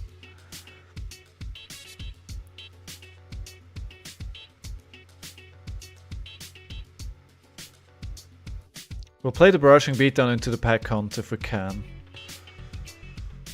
Yeah, it's not gonna be good. But if they try to finish it here, we have no chance. We have nothing. We have nothing. It might just be GG here, actually. Well, they are down to 4 cards now. But they can do massive amounts of damage if they want. If they decide to go off here, they can do a lot. Because they have, again, they have everything, right? They could potentially do 33 damage. I think they can do that. Yeah. I think they could go for it.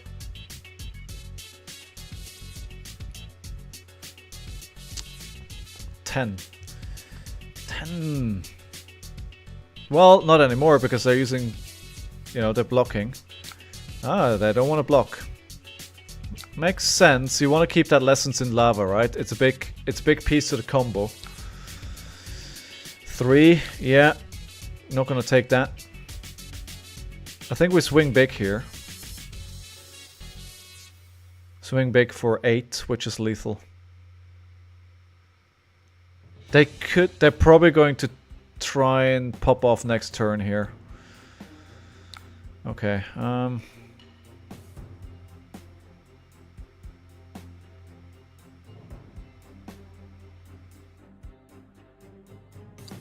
so what do I want to get? I want to get the Ether Wildfire, right? So if I block for 1, they can't use it. Equalize, no they can.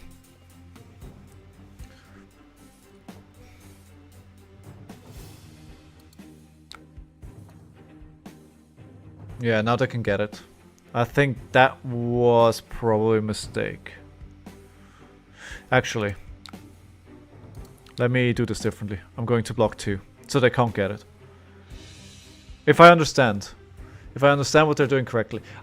Yeah, or use the Spring Tunic, no? Use the Spring Tunic, swing big.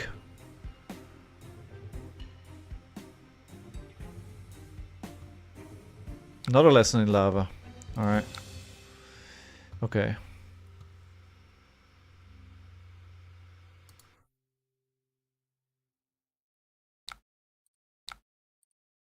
I might be dead here. Let's see. Yeah, we're dead. 31, they can probably do 31.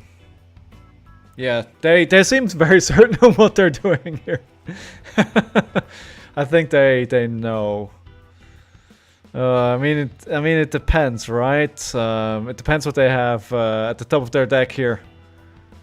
I mean, am I with them? No, you know, I don't know. I don't know. Show me what you got. So they have the Ether Wildfire, so they have 1 piece of the puzzle, and I can't do anything against it. Lessons in Lava. Can't do anything against that. Yeah, now they can... What? They only have 1 resource floating though.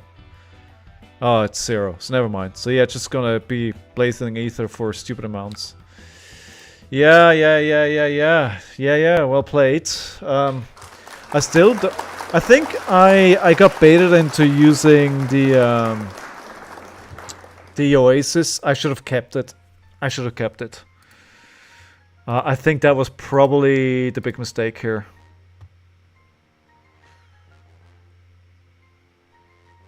I think I can win this if I play smarter. Maybe we're gonna get another chance. And anybody who said Kano was gonna win, you were correct. Well done. Okay. Good.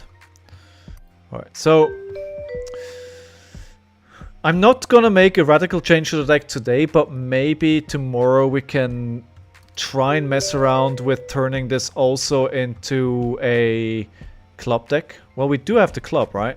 It is... Well, no, it's in the maybe. Right, okay, so again, I keep sideboarding the same cards, but taking nothing out.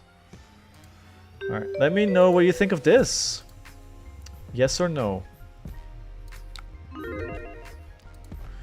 Right, there we go. Round 1, fight! Okay, this is interesting.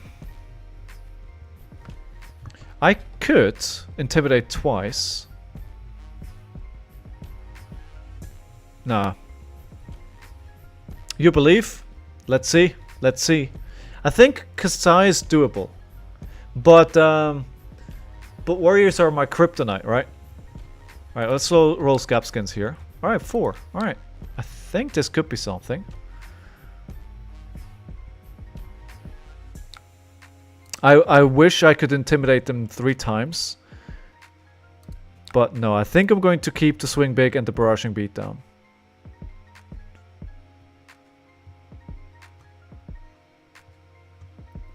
Yeah, let's see. 89% saying I'm going to win here. So they think they can attack twice in their turn, which is probably likely. Because they're using the dynamos, right? The swing big is...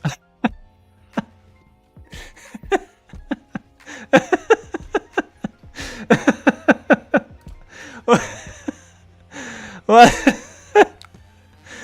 I'm not sure I have enough barraging beatdowns. Guys, I'm not sure I have enough barraging beatdowns.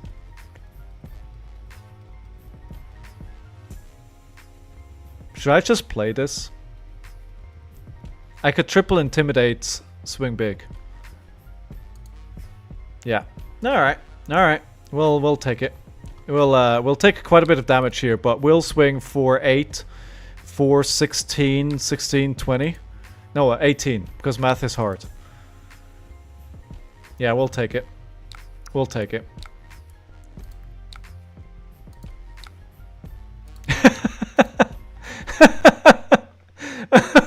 Oh my god.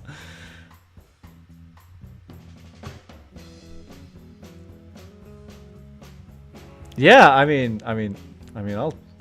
I'll take that.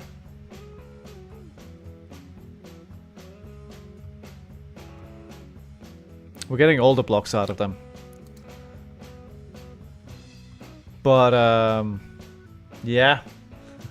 I mean, that means a lot of their equipment is already gone, and they weren't able to trigger the ability of the mask because I didn't draw 2 cards. Also, I hit Kasai. She's hard, man. She's not easy to beat.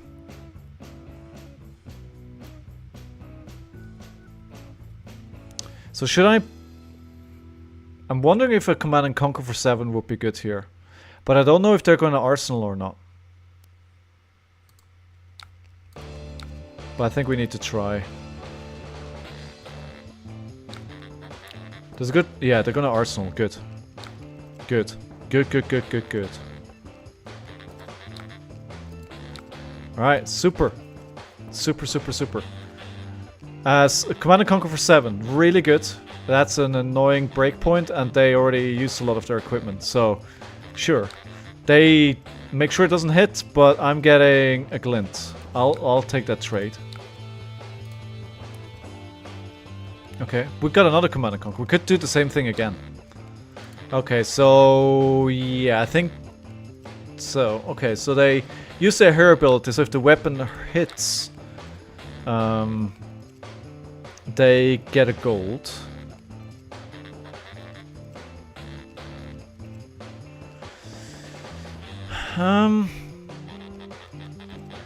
Do we think they actually have something here? We could use the Apex Bonebreaker again, but I feel it's kind of wasted on this. Yeah. Sheesh? Sheesh what? Still going strong, dude. Yeah. I'm grinding, my friend. I didn't think they were gonna go big here. Okay. At least it's only 3. They get a Vigor, though. Okay. Alright, so I can play the Smashback Elhorn. And do I just play the Command and Conquer? I think I do. Just make it really annoying for them. No boots. No boots. No chest piece. No headpiece. Well, the chest piece they still have, but no arms. Where have you been, John? By the way, your emotes are still not approved. What is Twitch doing? How long does this take to... You have some custom emotes, right, Jum? How long does it take take them to approve this kind of stuff. Cooking and dining sounds like an evening. It's random. The random emote stuff, yeah. Like the one that you can see now, right? Was approved immediately. All right, so 2. I don't think I want. That's the third Command and Conquer, right? So we'll play the. No, I'm not gonna block. Not with this hand. Oh, Blade Fury. Okay. This is gonna hurt. It's gonna be for 8 or something, right? You could use me to determine if an emote is inappropriate or not. I don't think it's inappropriate. There's nothing inappropriate about it. Really, there's nothing inappropriate about it. Yeah, ML. I know what ML stands for. Oh, we do not have an arsenal.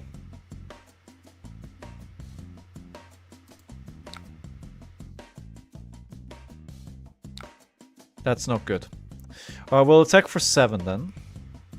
And then we just push damage. Like, it doesn't make sense to play the Command and Conquer here, so we'll keep it for later. Motherload? Well. Yes, I do work in tech. Master Ledger? I don't know. I don't know. Ignore me. It is starting to be a long day, right? Right, so 6, another 6. So they have a gold, they have 2 vigor. We need to be careful here. We need to be careful. They're also going to have... They're gonna have a 4-card hand, right? We still have the Scowling Flashback, so let's make sure we use that to its maximum efficiency. Alright, so we haven't seen any Blood Rush Bellows yet. Yeah, that was a crazy 4 barraging beatdown turn though. Mama's Lasagna. I like that one. I like that one. That could be an innuendo as well, though, right? I'm not saying it is. I'm just saying it could be.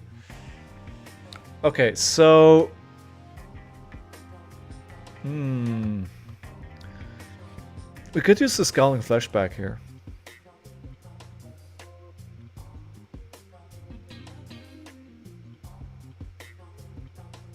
Actually, let me... I think they're going to... Whatever happens, they're going to Arsenal a card. So I want to use Scent Packing. So we don't use... Okay, we're going to use the Sink Below. Alright, +3. Okay, 8. At least we get to block 4. And then we Scent Packing for 7. They'll get rid of their nourishing. Yes.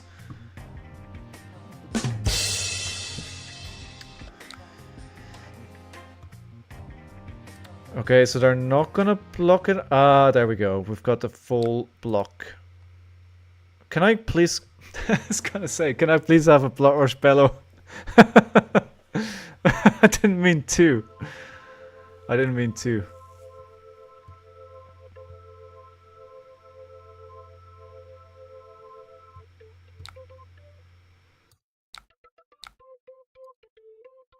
Yeah, I think this is a good time to use this. I'm gonna take the 2 here. Yeah, I'll take the 2. And then we'll do the Blood Rush Bellow turn we've all been yearning for. That was the wrong discard.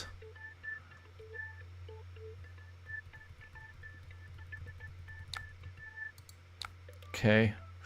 Can we make this happen at least? So we have 5, 6 resources. Then we have 1, 2, 6. Yeah, we can make this a big turn. We can make this a big turn. Not as big as if we would have been Beast Within.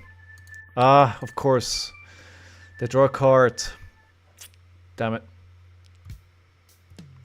Yeah, and suddenly we're facing down the barrel with 18 to 11, right?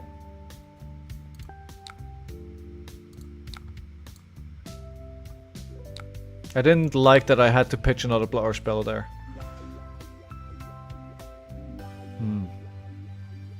Alright, we're getting a block, but probably most useless card for them right now. They still have a 4-card hand. Interesting. 1. They're just gonna block 1 and take the rest. We still know that they have a Nourishing Emptiness, right? So I kind of need to hope. Yeah, they're just gonna play the Nourishing here. Give me another Blood Rush. No Blood Rush. Playing a gold. Okay, to draw a card. Make the weapons free. Okay, alright. Let's see. We can swing big, which is going to be lethal. We can use... So we need the yellow and the swing big, and we can block with everything else. The Fate Foreseen is coming in pretty handy here. Nourishing Emptiness. Okay, that's what I was expecting. And I think we're going to... I don't want them to get that. That is like... That would be very detrimental to me. Yeah, and we can use the Fate Foreseen here. And fully block that out. What do you mean the Kasai is next? Oh, well, behave. Yeah? Ew, yikes forever. Bottomless. Let's go fishing for a Blood Rush Bellow. The Barraging Beatdown is going to go into Arsenal, although we've already played most Blood Rush Bellows. Sorry, the Barraging Beatdowns.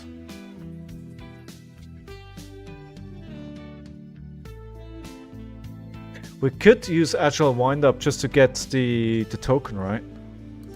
Yeah. Let's use it for the ability. Then we're going to swing big for 8. This is lethal. They have no equipment block, so yeah, we need to. We're getting quite a few. Yeah, nice. Absolutely loving it. Not loving my hand, on the other hand.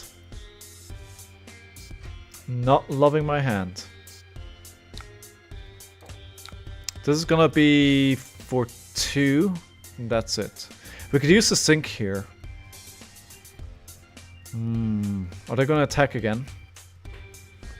Sink this. Yeah, I'm gonna.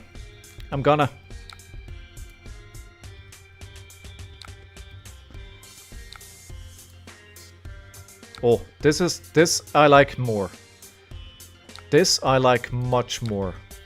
Oh yes. Oh yes, baby. Cadaver's Contraband. Let me get my Blood Rush Bellows, please.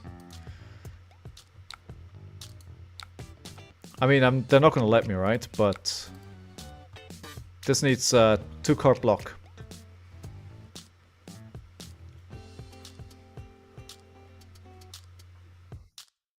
Pray and Sink. I mean, it was a good fix, right? It was a good fix, right? Yeah. Speaking of dinner, man, right? I'm hungry myself, right? I could eat some food. Wait, they're gonna let it hit. I mean, that's a choice. Oh, what is this hand? No, seriously. Honestly, what is this hand? No, seriously. No, I'm not jerking you around. What is this hand? Oh my god. I'm gonna give them all the cup. Oh my god. What is this? I just lost the game. Because I just drew the worst hand in the world. I just gave the game away. Ah! Pain! Pain. Can I preserve 2 cards in my next turn? Which I need to be able to play a Blood Rush Bellow. I think I will not be able to because I just passed. Blood on our hands? No, they drew a card. Ah. Well.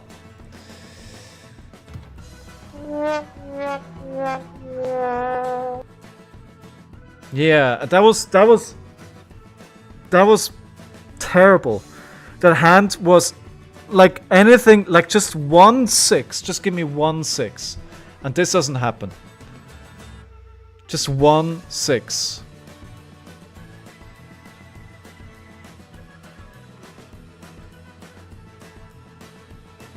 No, slice and dice, like, forget it. Forget it.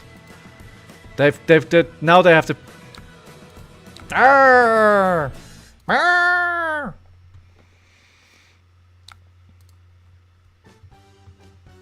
They got everything they needed. Are you freaking kidding me? They got everything they needed. What a lucky...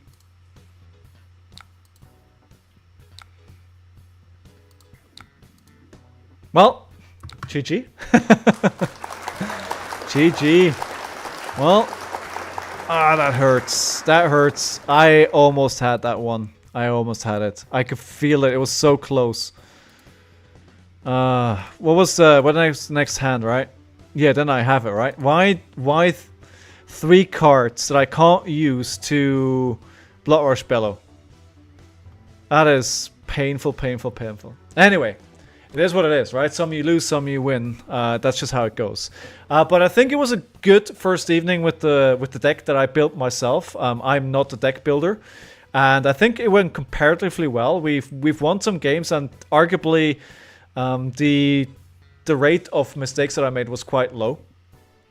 Tomorrow we'll go right back into it. I'm gonna think about if there's something to change around. I'm also going to review one of my games to kind of go through it. Analyze the games, see where I made mistakes, and we might try out the club build and see how that does, or might just thank you, Havoc, thank you, and thank you for being here. For tonight, you can probably tell I'm calling it a night. I'm gonna go have some dinner. I'm gonna take the dog. By the way, that is well, I moved, so he moved as well.